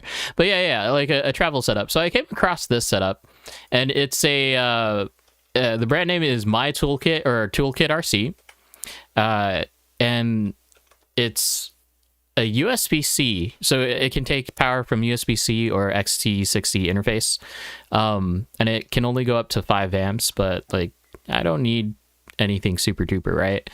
This setup is cool, however, I did have a few troubles with it. Like limit of 5 amp charging. The fact that it requires a power source, which kind of makes sense because it's so small. I had a problem with my older power delivery thing, because it's basically like an old laptop charger. So this is old enough where like the power negotiation was not recognized, so it was having troubles trying to like turn on with the USB. But a new one, an updated one, is good. Don't have any problems there.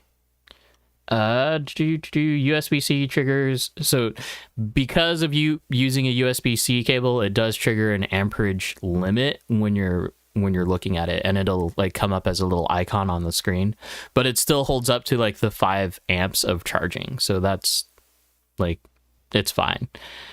The charger itself does not feature discharging, and it doesn't have like your typical like letters that say like LiPo or LIHV or LIFE. It just has voltage labels instead. So it has like a 4.20, 4.35, 3.85 for storage, and 3.60 for life batteries. So you kind of got to figure it out there. But other than that, it's fine. Did you just rejoined? What? Yes, I dropped out. Sorry. Oh, okay. Since it is like a small little thing, it takes a while for it to balance and finish it. There is a calibration process that helps it, but it still takes a little bit longer. And then a few tips for this. Pick up the XT60 to USB adapter cable. It will ensure proper voltage even if your power supply is older, because it's just picking up the 20 volts straight from the get-go. And then calibration will only say in the calibration mode, it'll only save if you're using the I don't have it with me. If you only have the input coming from the battery, because once you plug in the battery, it'll also turn on this way. Yeah. Okay. Mile High, did yours have a low input voltage cutoff? It just doesn't turn on. So yeah, actually, yes. If I unplug the power supply, it'll eventually go into a low input and just basically have a cow and not do anything. Or are you saying low input voltage cutoff if I were to use like a 4-cell or another battery to power it? That I'm not sure, because I wouldn't ever plan on doing it like that, but I could see where that would come in handy, especially if you're like out in the field for like a FPV session or something like that for drones. Sky RC mini charger is the bee's knees. So the B6 Neo, that's the Sky RC one, would cut off in charge from the input when I used USB-C or XTCC wall wart. Yeah. I was looking at the reviews for the Sky RC one, and it was kind of like very mixed reviews. Something more about the fans, like just not being okay. Yeah. So there's this. Ultimately, what I've done now is I've supplemented this setup with a Icharger, a Junsi Icharger X6. So that can go all the way up to 600 watts if I need it to. Like that's the charging at 40 amps type of thing. 30 amps for the X6. So yeah. And I've been really impressed with the Icharger because it literally balances a battery, because it has 2 amp balancing capabilities, versus what everything else has. It balances so fast. Way faster than everything else.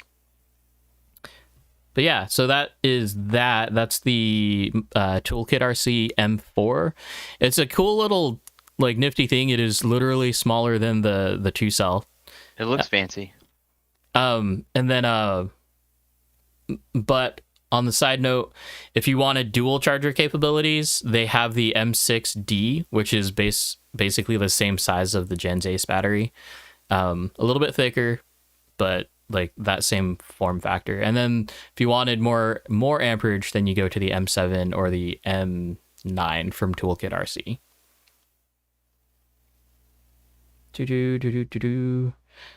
No issues with fans yet, but the colors are what got. I know, right? Okay, so it's here. This is the B6 Neo, and it looks fantastic. Like, it looks like a little modular like switch controller. Yeah, that looks insane. How is that a charger? I mean, the charger itself is absolutely small. Negative thing about the M4 is that the fan on it is really, really loud. That is the downside to it, or another downside. But yeah, other than that, it's a nifty charger. Apparently this Gens Ace charger, not enough information. And I thought about this, but then I saw it. I'm like, I need a screen. Then this is the charger that I was thinking about getting just as like the home base charger, or like the trackside charger if I needed it. So this is dual port and features a wireless charging for your phone up on top. That's nice, because my phone always dies at the track. Right. Yeah. And then this one it's a 15 amp charger. So I think that's split between the two. But chargers are weird, right? Because there's the AC current, or the AC limit, and then the DC limit is always like so much more above it. So there is that. After this picture, we all started talking about like iMacs and how old we are. So yeah, if you're in Discord. Yeah, we all got talking about that. Azza with his Atari 600 XL was his first. I had a teal clamshell PowerBook. That thing was sick. Yeah, no comment. So back to the hot topic. Yeah, hot topic. Okay. Let me explain myself. Well, I don't think anyone else like really chimed in about it. The answer is just no. A lot of people said no, but like I said, let me explain myself. Okay. Right. So obviously I don't want to like use timing for scoring of any type. It's not a competitive thing. Well, it ultimately it is, but it's not like a scoring thing. But kind of going back to what I was saying earlier, like personally, my drifting goal is to win competitions. Like I want to go to Super G and compete, right? So you need tools to like. My opinion is that our perception of our own vehicles is probably mediocre at best. So it helps to have like scientific, like measurable, quantifiable data to help you improve. Exactly. And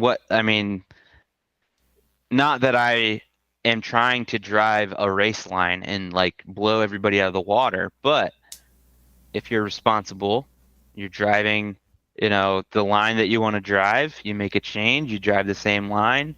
How did that affect it? Mm-hmm. It increased my speed or didn't?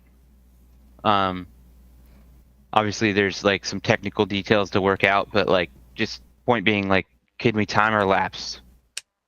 And I just think it would be an interesting tool to have as someone who's trying to build their car to compete in the highest level of competitions. I don't see why not. It's not like it hurts anybody.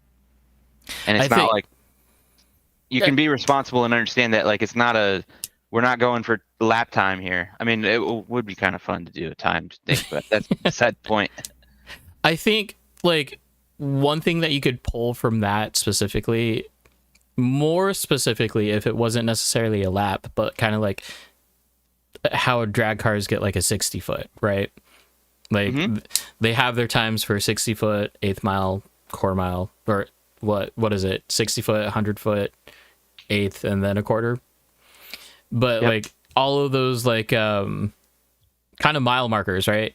So like your car is slow if you're not making like the 20-foot gap or the straightaway in X amount of time, right?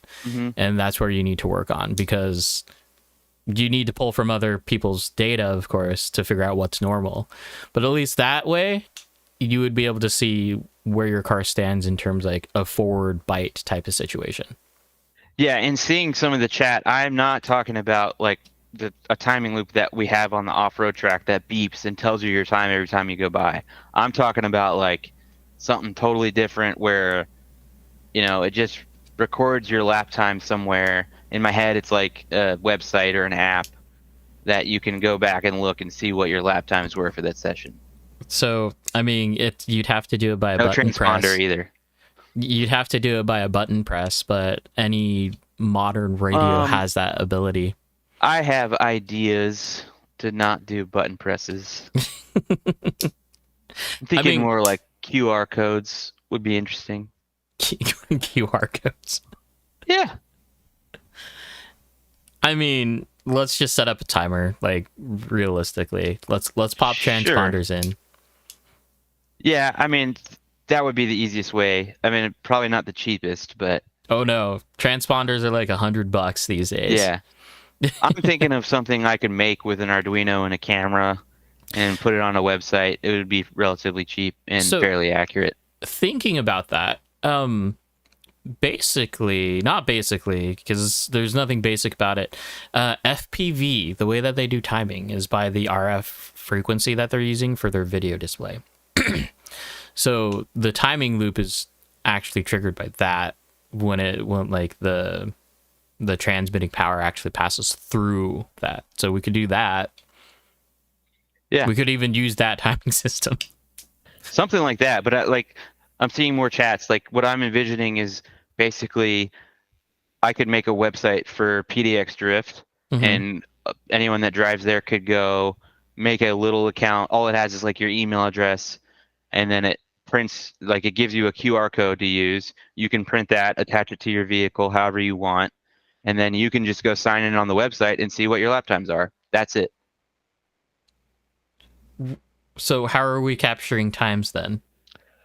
It's just a camera. As soon as it registers your QR code, which in my experience will be pretty consistent within, milliseconds, every time it sees you go by, it records the time, then calculates the lap time, and Bob's your uncle. Unless you're, passing someone on the straightaway, it shouldn't be a problem.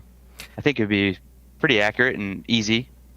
I mean, that's a lot of so problems that I can see just coming from a photographer's standpoint, right? Yeah. Okay, trying to track a car going whatever speed already is hard enough. I've seen some pretty impressive things. Just if you just YouTube like Arduino QR code, you can see some pretty impressive stuff. I think not that bad. Okay, fair enough. Slide Squad asks, how would this be beneficial for someone preparing for a competition series? Only for yourself.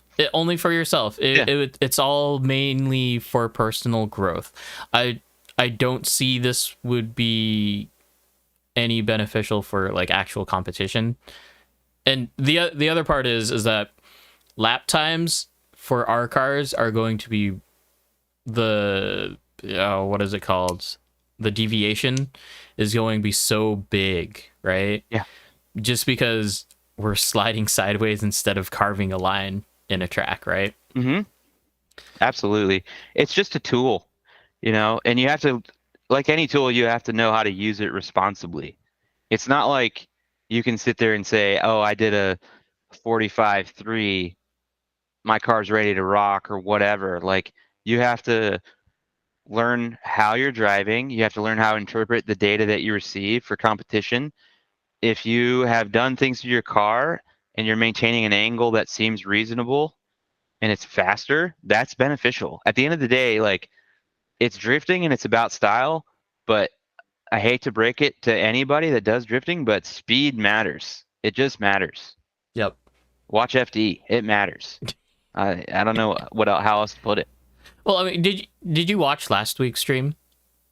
Or I know I caught parts of it. I don't know if I saw the whole thing. Or did you watch the interviews with Kevin and just Jeremy? I don't think so. Okay, so basically it was, the question was said of like, because they're overseas, right? So Kevin's from Dubai and then Jeremy's from Singapore, Malaysia, that area. But the difference in styles between their competition style versus our competition style, or just drift as a whole, is completely different, right? So their style is kind of like it's Chris's style. It's what Chris was driving. It's kind of like commit to the corner and then just hang on to the corner, like just go through one corner at a time, right? Whereas our style is very like based on proximity, right? More so than style itself, unfortunately, right? So it's just the dynamic, the polarization of the styles itself, right? So that's where everything changes and becomes very, very gray area. Yeah. Slide Squad, I disagree. This is still not FD. This is RC. I've seen slow drivers beat fast drivers. Yes. Oh yeah, 100%. I'm not saying that it's not a thing, just that if you go back and look, those fast drivers. What do we do here? I can hear myself now all of a sudden. It's probably the speaker volume on your phone. Yeah. These fast drivers, like, did they run the perfect line? Did they hit a wall? Did they, touch people on chase? Like, I'm not saying the guys with the fastest cars are winning every competition, but at the end of the day, it's competition, and the people that learn how to be fast will. Right. It needs to be considered in your tuning aspects, right? Because if all you're doing is leaving the car behind you, then sure, like, it doesn't necessarily do you any good to like do that, but the person behind you is not going to have any like points for proximity, right?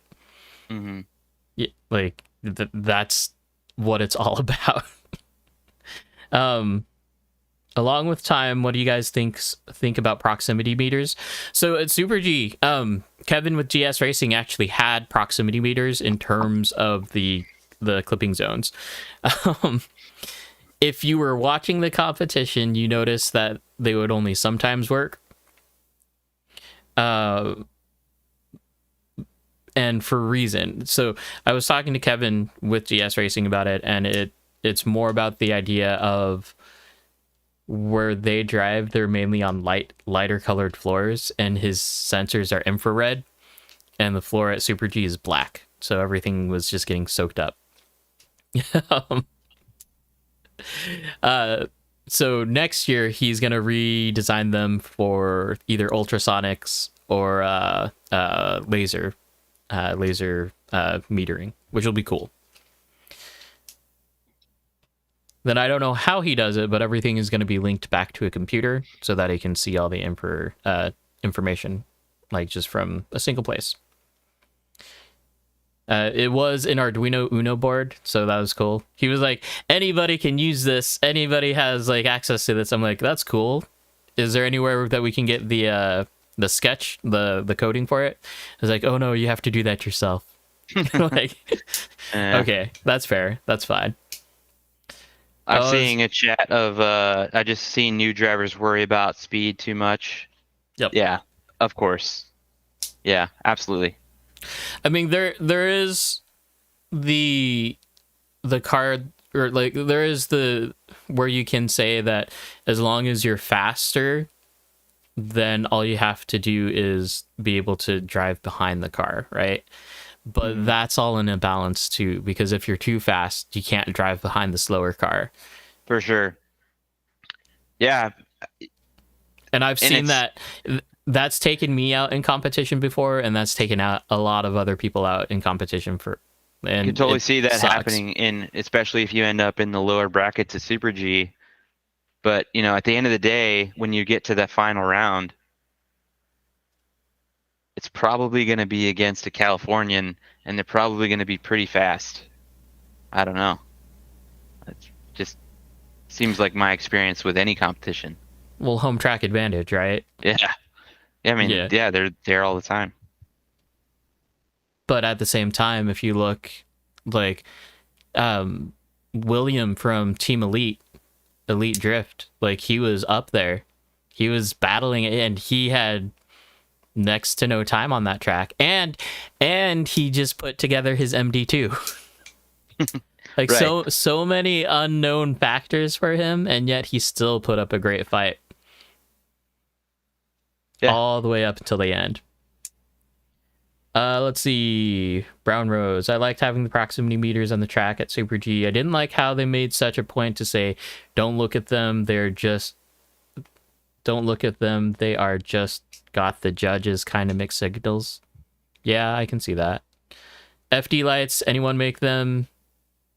It's my time and code you're really paying for. And anyone who's anyone, if you look at the pricing for Mile High's lights, they are far a better deal. And honestly, the fact that you don't have to go in and calibrate them every single time, that is far. I think they're better. Like straight away, I think they're better. Logan, you sent a friend request, so I can. Oh.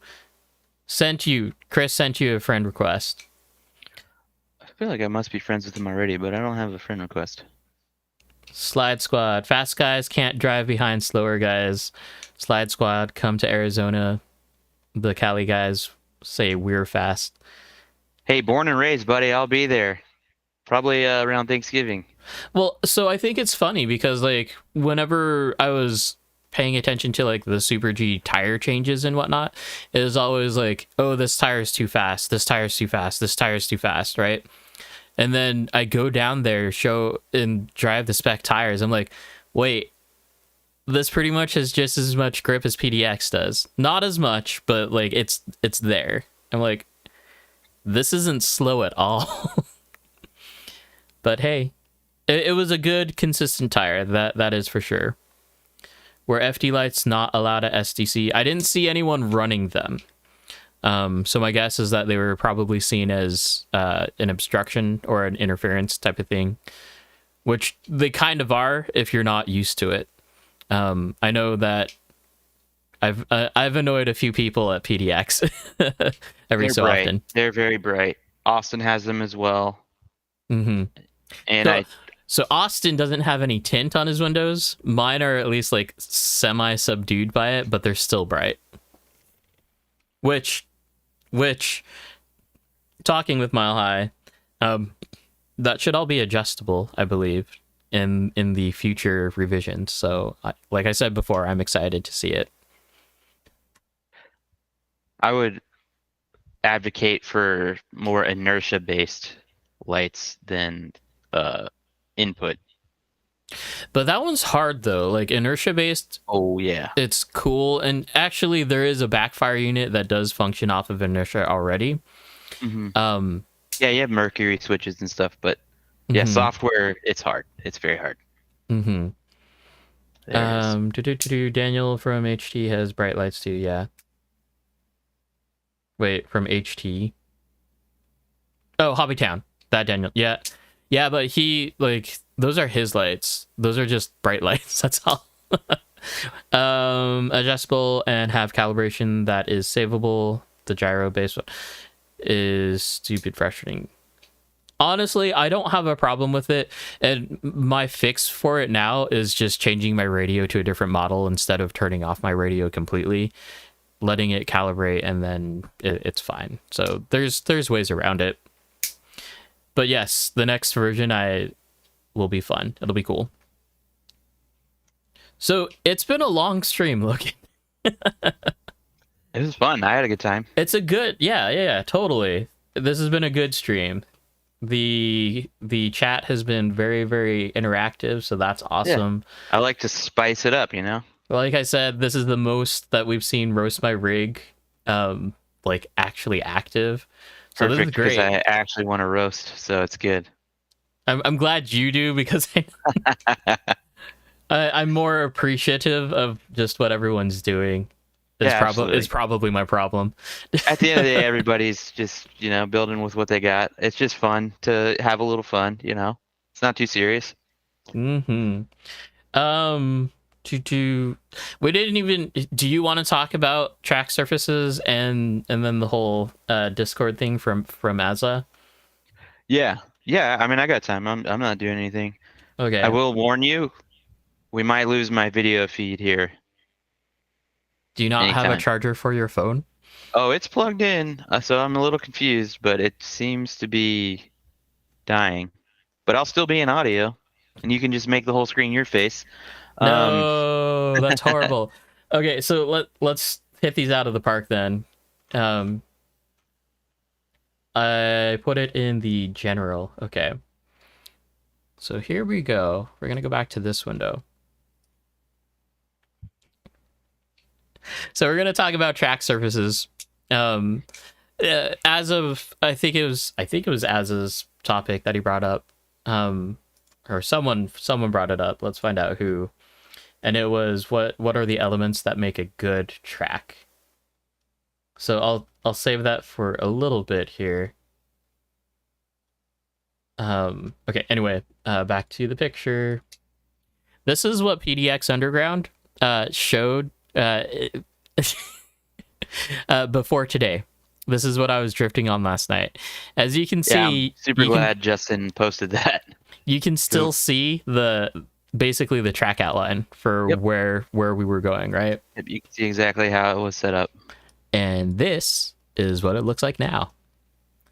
But apparently the track surface is now faster. Yep. So that was my day today. I showed up at about 9 and left at about 5:45. But me, Judd, and Jake and Kevin, of course, spent all day stripping all the crud off the track and putting in a new layout. Yep. And it's, it's the same technique that we've used the whole time. You know, a little bit of wax, some sealer. But this iteration of it is, we drove on it. It's extremely grippy. Nice. But I think you made a good point. It's probably not fully cured yet. So I think so, because I remember the last time that we did this over at Northwest, we didn't wait long enough, and we were seeing we were putting tire grooves into the floor, and that was also very, very grippy. So there's a few things that I want to touch base here. One is the original question of what makes a good track layout, and then two, the kind of the goal of PDX right now versus, well, I don't know what you guys think. But for me, if changing to black P-tile is only going to be a color change, I don't think it's worth it. Yeah. I'm not a person that puts a lot of value on scale stuff. Mm-hmm. I just want to drive my RC car on a track. But I will say, I do think just a simple color change, which is what we will be looking at,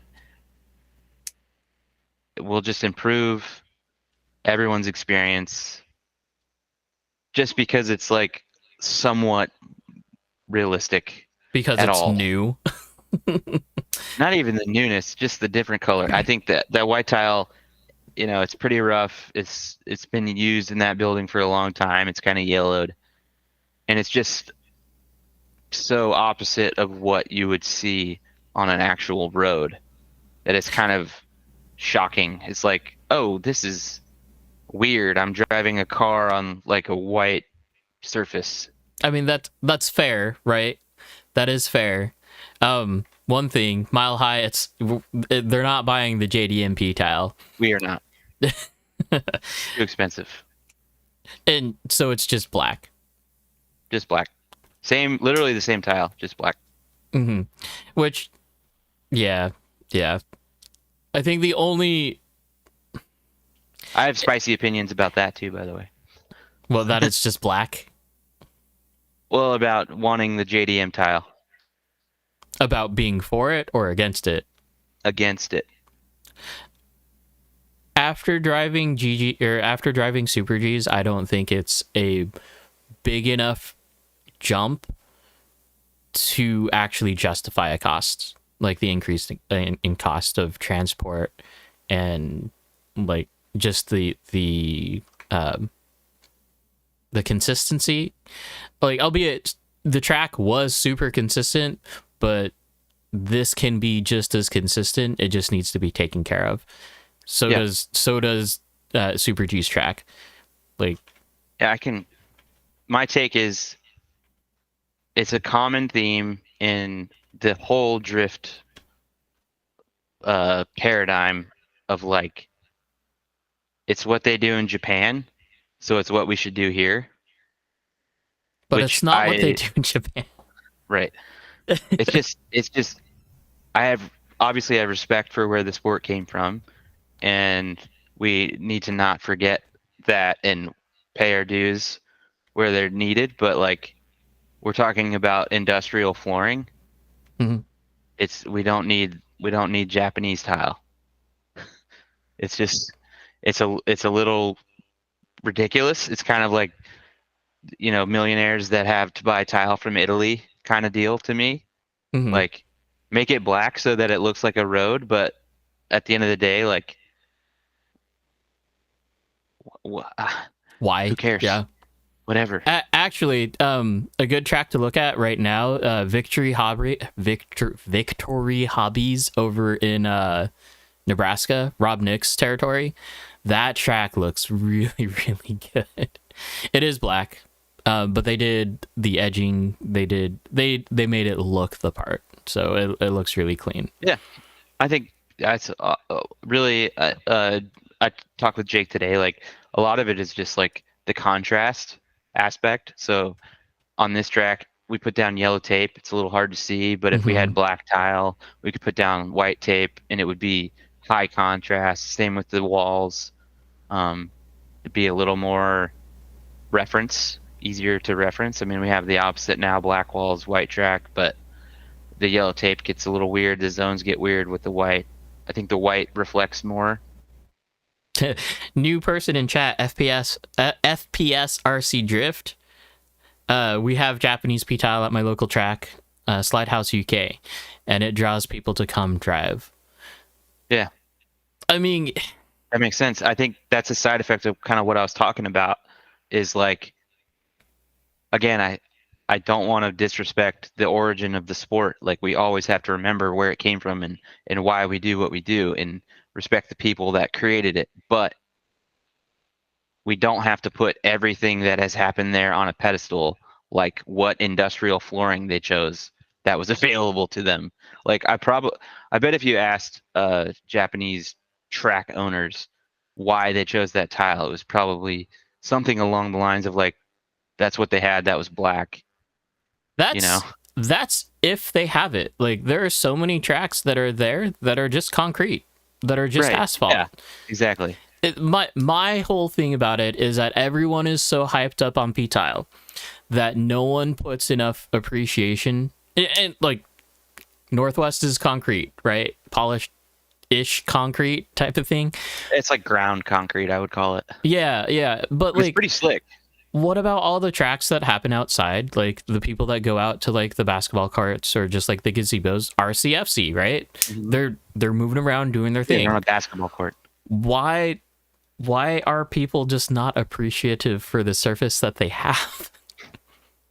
Like, you Yeah. know what I mean? Yeah, for sure. Like I get the want to be better and to always improve things, but it's always like, oh, we need to move to p-tile. And to me, The fact p-tile that hides your mistakes. the fact that we even call it p-tile kind of points to what I'm talking about. Like, Oh, instead of industrial or plastic where tile. it's VCT in the States is what we use as flooring. Mm-hmm. Like, I only know this because I worked in the flooring industry for a long time, but like the fact that we even call it p-tile just kind of shows you like how the drift scene out here, we really, Glorifies. we glorify anything that happens in Japan, as we should a lot of the things that do, but like obviously the style and stuff, but like we're talking about industrial flooring, folks. Mm-hmm. Chris brought up your whole idea of more larger consistent tiles. Singapore guys use outdoor mall type tile. Yeah, I mean, honestly, like one of my favorite services at the Expo Center because it's a consistent, clean sheet. There's no cracks, lines, anything. Mm-hmm. Hard to find p-tile in US, but VCT is Yeah, it's just totally different product. It's a different name, whatever. Like, it's just funny how that word has propagated our whole scene. Like everybody knows what p-tile is, but if you went to like a flooring contractor and asked them to get p-tile, they'd be like, what is that? And yeah, I mean, we talked about it earlier about tires, right? And it's just a combination of finding the right tire to the track. That's really all that it is. Yeah. At the end of the day, it's not even, it's just what's the grip level that we have between our tire and our surface, and do we like driving on it? Yep, that is ultimately what should matter. Yep. And the other part of that is like the lower grip, the more margin for error you have, the easier it is to tandem. The higher grip, it kind of multiplies your mistakes a little bit more. Where do you want to be on that scale? Mm-hmm. So let's go into the idea of what actually makes a good track layout. Now, we were talking about this earlier and how there's definitely no right or wrong answer, but there is, I think, a stylistic approach to like the region that you're in, right? Mm-hmm. So yeah, it's another situation of only kidney beans. I mean, everything is a kidney bean, right? It's a combination of kidney beans. It's a situation of what are you trying to do? What's your goal with the track? Is it a comp track? Is it a party lap track?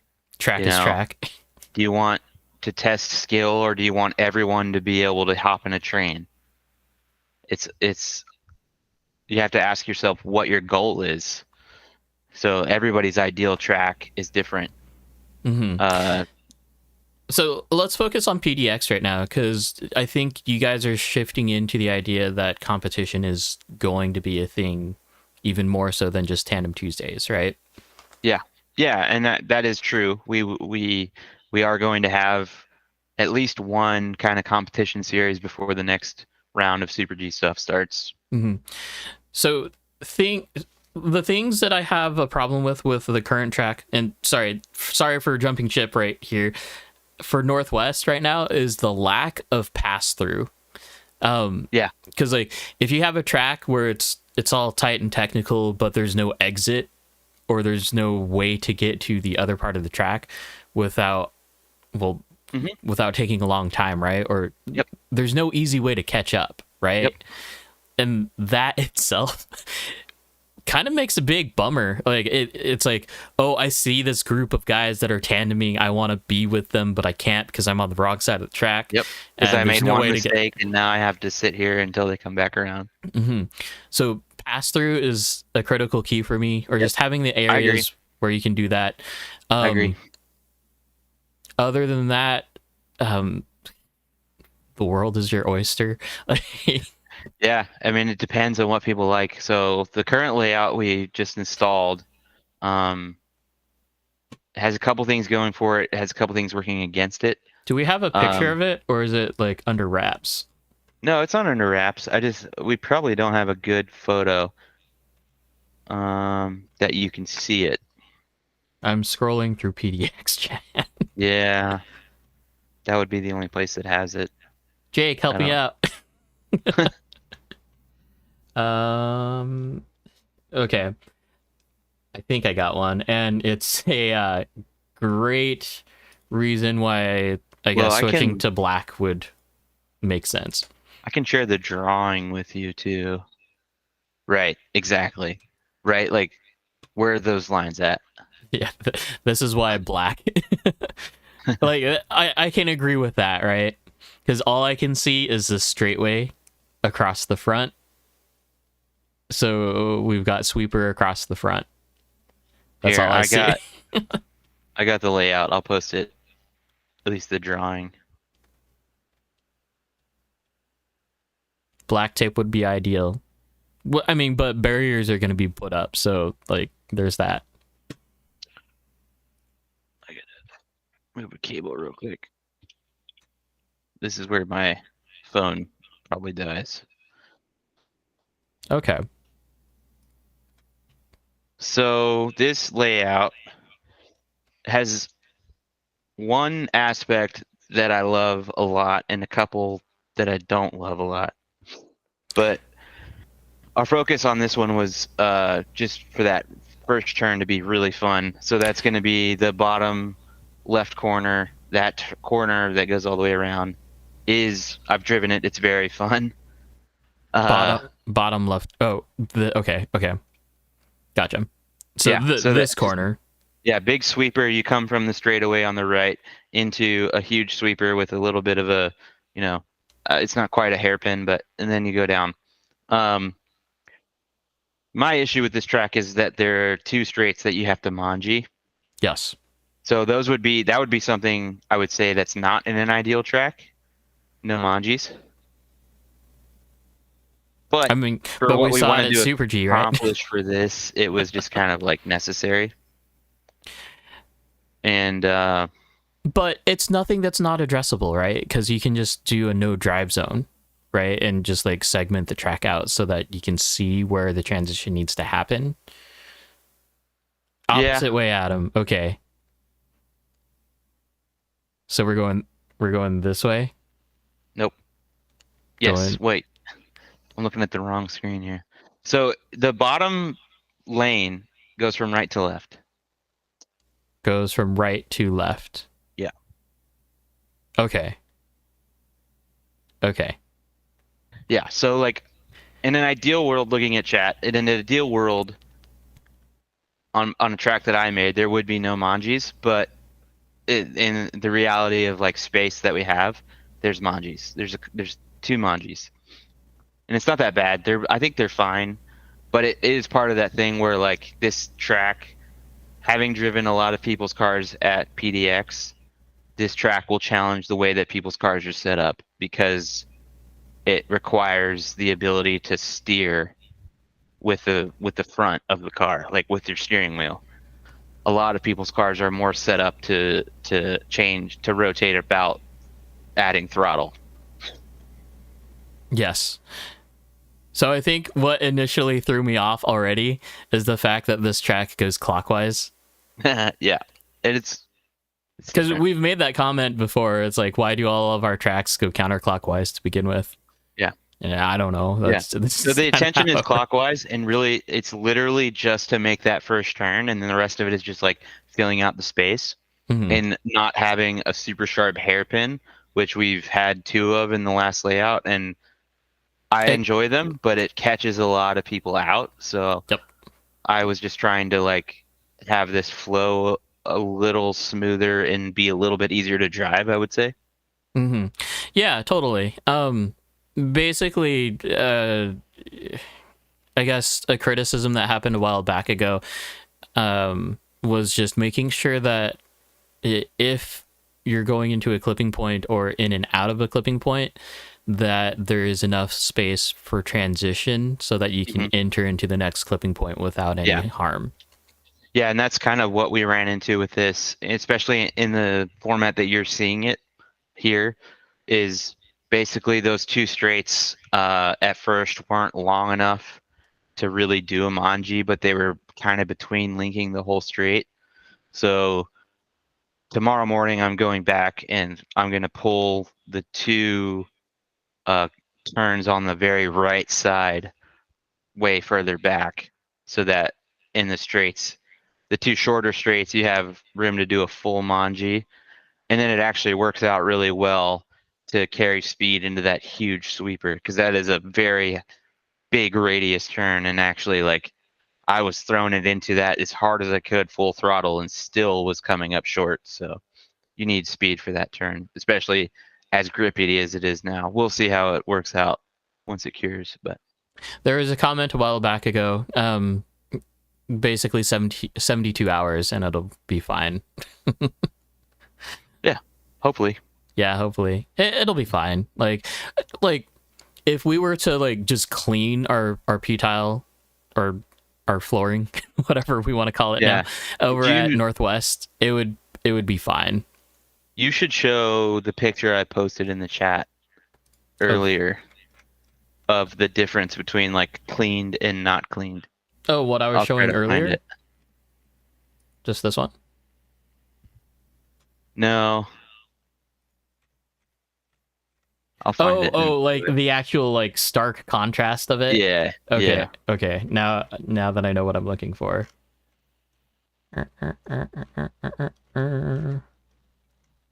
I posted it there. Okay. I just have to switch this. I didn't actually yet, but no, I did. There it is. So that's what it was, and that's what it is now. Yeah, we almost had black P-tile, right? Yeah, exactly. At least that was the joke. Yeah. I don't know. It'll be fine. And your phone died. Nope, it's back. It can't. It might be overheating. No, it's just off of like a computer USB port. And the floor was white. Oh, it's a sure computer was. USB? Yeah. That's why. Yeah, I know. I just don't have a actual charger that can reach. Okay. Fine. It's fine. It'll be fine. I'll still be here. So, I mean, key components here. I think track flow, of course, is important. Track pass-through is important. Yep. And the ability to initiate and complete the drift without, like, hindering or... Well, without hindering the lead or chase car. Yep. Those are the important facts. Another one on this we haven't really talked about is the load in, load out zone. Over here? Which is... Or the corners? In the lower left corner. It's quite large. I mean, it is a pretty big runoff, so we'll see how that works out. But, like, it's a lot more space for people to put cars down and take them off. And then, obviously, we'll probably have something on the far right side as well. So. And your phone died. Yeah. That's okay. She done. Is there a pass-through up at the top planned? I haven't really worked out the pass-throughs yet. There's no walls on the track yet, so we'll see. Yeah, but I agree with you. Like, I want to make it like as pass-through friendly as I can while still keeping walls where we need walls. There's a lot of places where we need walls on this track. Yep. Where you have opposing traffic. Exactly. That sweeper right there. Yeah. That's really it. Everything else could either be like just a barrier, like a Tetsujin curb, or like tape, and it'd be fine. Yep. Yeah, we just have the garden barrier, and I'll just put it in places where we don't want people protruding onto the other side. Mm-hmm. So let's we're gonna finish it up with this last one here, and okay. Oh, what the crap! Let's just do it. Oh yeah. Well, we are out of lockdown, and now. Except I'm gonna mute it. Yeah, that's probably smart. So And I'll this just is leave like the coolest competition track I've ever seen. And not because it's particularly good layout, but it's in a fucking building. Sorry, pardon my Dude. language. My bad. So the question here, just up at top, how about giving your thoughts on what might be the strangest layout of a drift event from New Zealand? This is up there. The boys and the dang Kiwis down there are doing some crazy stuff. I mean, I just think it's smart use. Yeah, absolutely. But this is definitely one of those layouts where like you're not going to be able to have like a tandem train or like multiple cars on this track at any time. That would be very bad. That would be very bad. So if you saw, this is 3 outside clips followed by an inside clip going through a doorway and then followed by an outside clip. So this Maximum confusion. Yeah, that exactly. And not to mention narrow lanes, like the real clips that we're gonna watch like really shortly here. These lanes like are super narrow.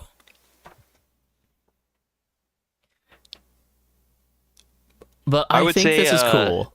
As far as cool tracks on the RC side of things, what I would love to see more of, what it also understand is hard to execute, is elevation.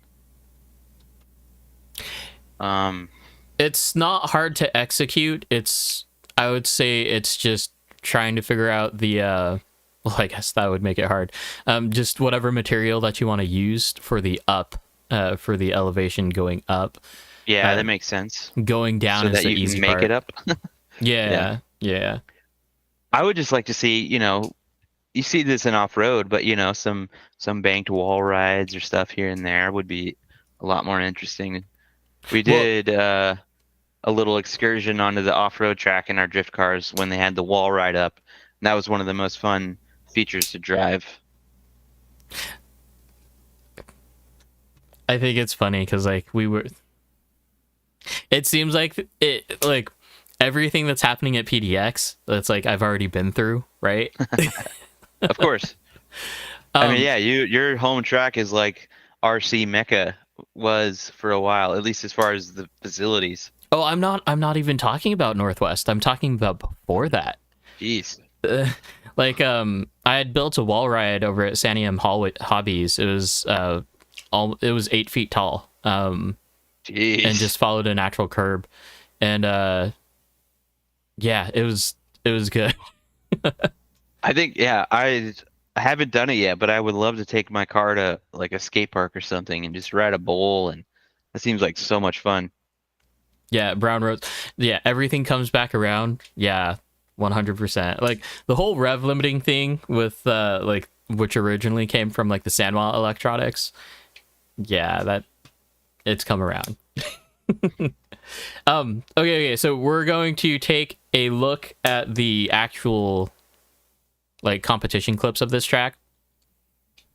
Which if you didn't know it, like if this was just like looking at it, and it is one of those videos where you're like, is this RC cars or real cars? Yeah, exactly. It's like this could be just RC cars. There's like an Aussie GP whatever 1000 car. When our 10-foot antenna's coming back, oh my gosh. We know a guy that has a couple of those. Oh my gosh. Should not be named. Okay, but seriously, watching this track is like the coolest thing. Yeah, that's cool as hell. I think I would definitely get confused in the donut section, but I mean that name and place that has a drift comp in a exposition center. Mm-hmm.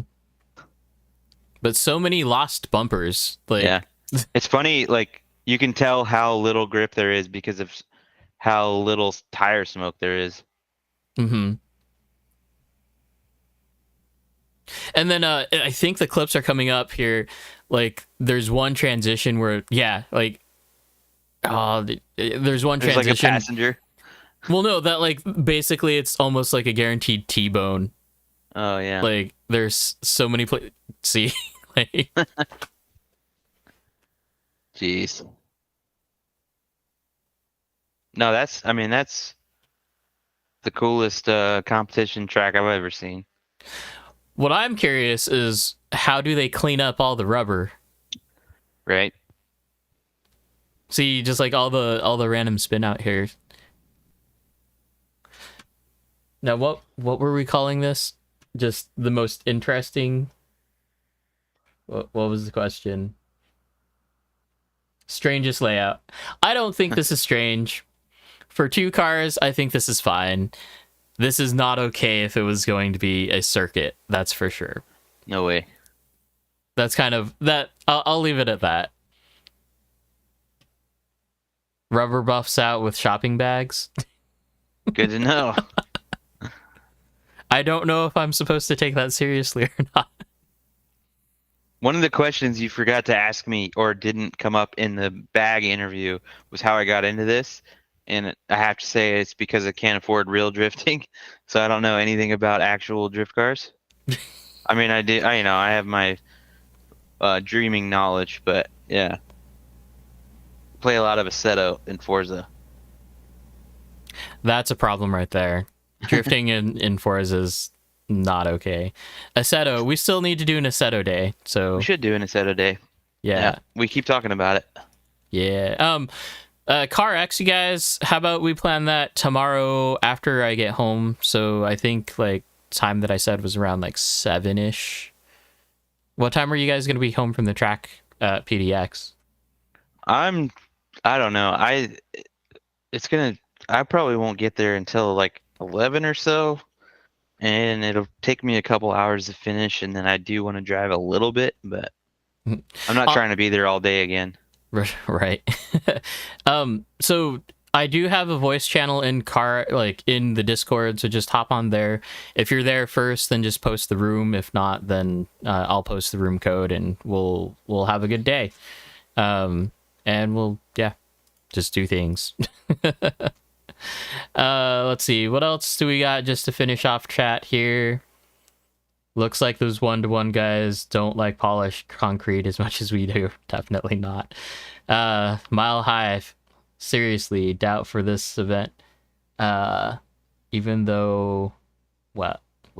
Doubt for this event though, but at home if you have the stupid. He's talking about the grocery bags to clean up rubber. Oh, okay. Gotcha. If you have a sneaker mark, you need to get... Okay, cool. Then I will keep that in mind in case that ever happens. Oh, actually, if running on the oval track with plastic tires and then getting up all the the track sauce onto the tires and then running on the P tile, that leaves marks. Yeah. I just quickly got to give a shout out to Jake Dot in chat. He's kind of the main track boss at PDX, and he was there all day today, putting in work. That was a fun day. Shout out to Judson as well. We busted our asses today, and obviously to Kevin for giving us the space and the opportunity and helping us a lot as well. Yeah, man. Thank you guys. And Cheddar, you can F off, okay? DJ Moore, he was there all day and didn't help. He was driving his buggy. Just got to throw some shade at him. Oh, man. Doing that kind of stuff. Okay. You Silver guys... Bullets, the Rocky Mountain Piss was fueling us all day. I didn't do for... Yeah, okay. Well, let's end it, guys. Thanks for being a part of it. It's been fun. It's been a really fun stream. It's been a long stream. Yeah. It's almost 3 hours long, so whoever chimes in on this one... Good luck. Yeah, good luck. Oh, it says a network error happened on my playback. Anyway, it's still going. But yeah. Good night. Have fun throughout the week. Will any drift guys be building an enduro team? Wrong chat, Chris. Wrong chat. We want to.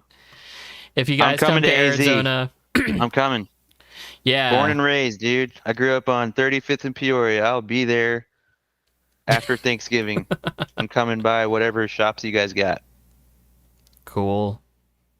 Let them know. Will do. Yes, CarX tomorrow. We'll say 7. And then, yeah, have fun. Keep it safe. Have fun drifting. All that fun stuff. We will catch you later. Bye.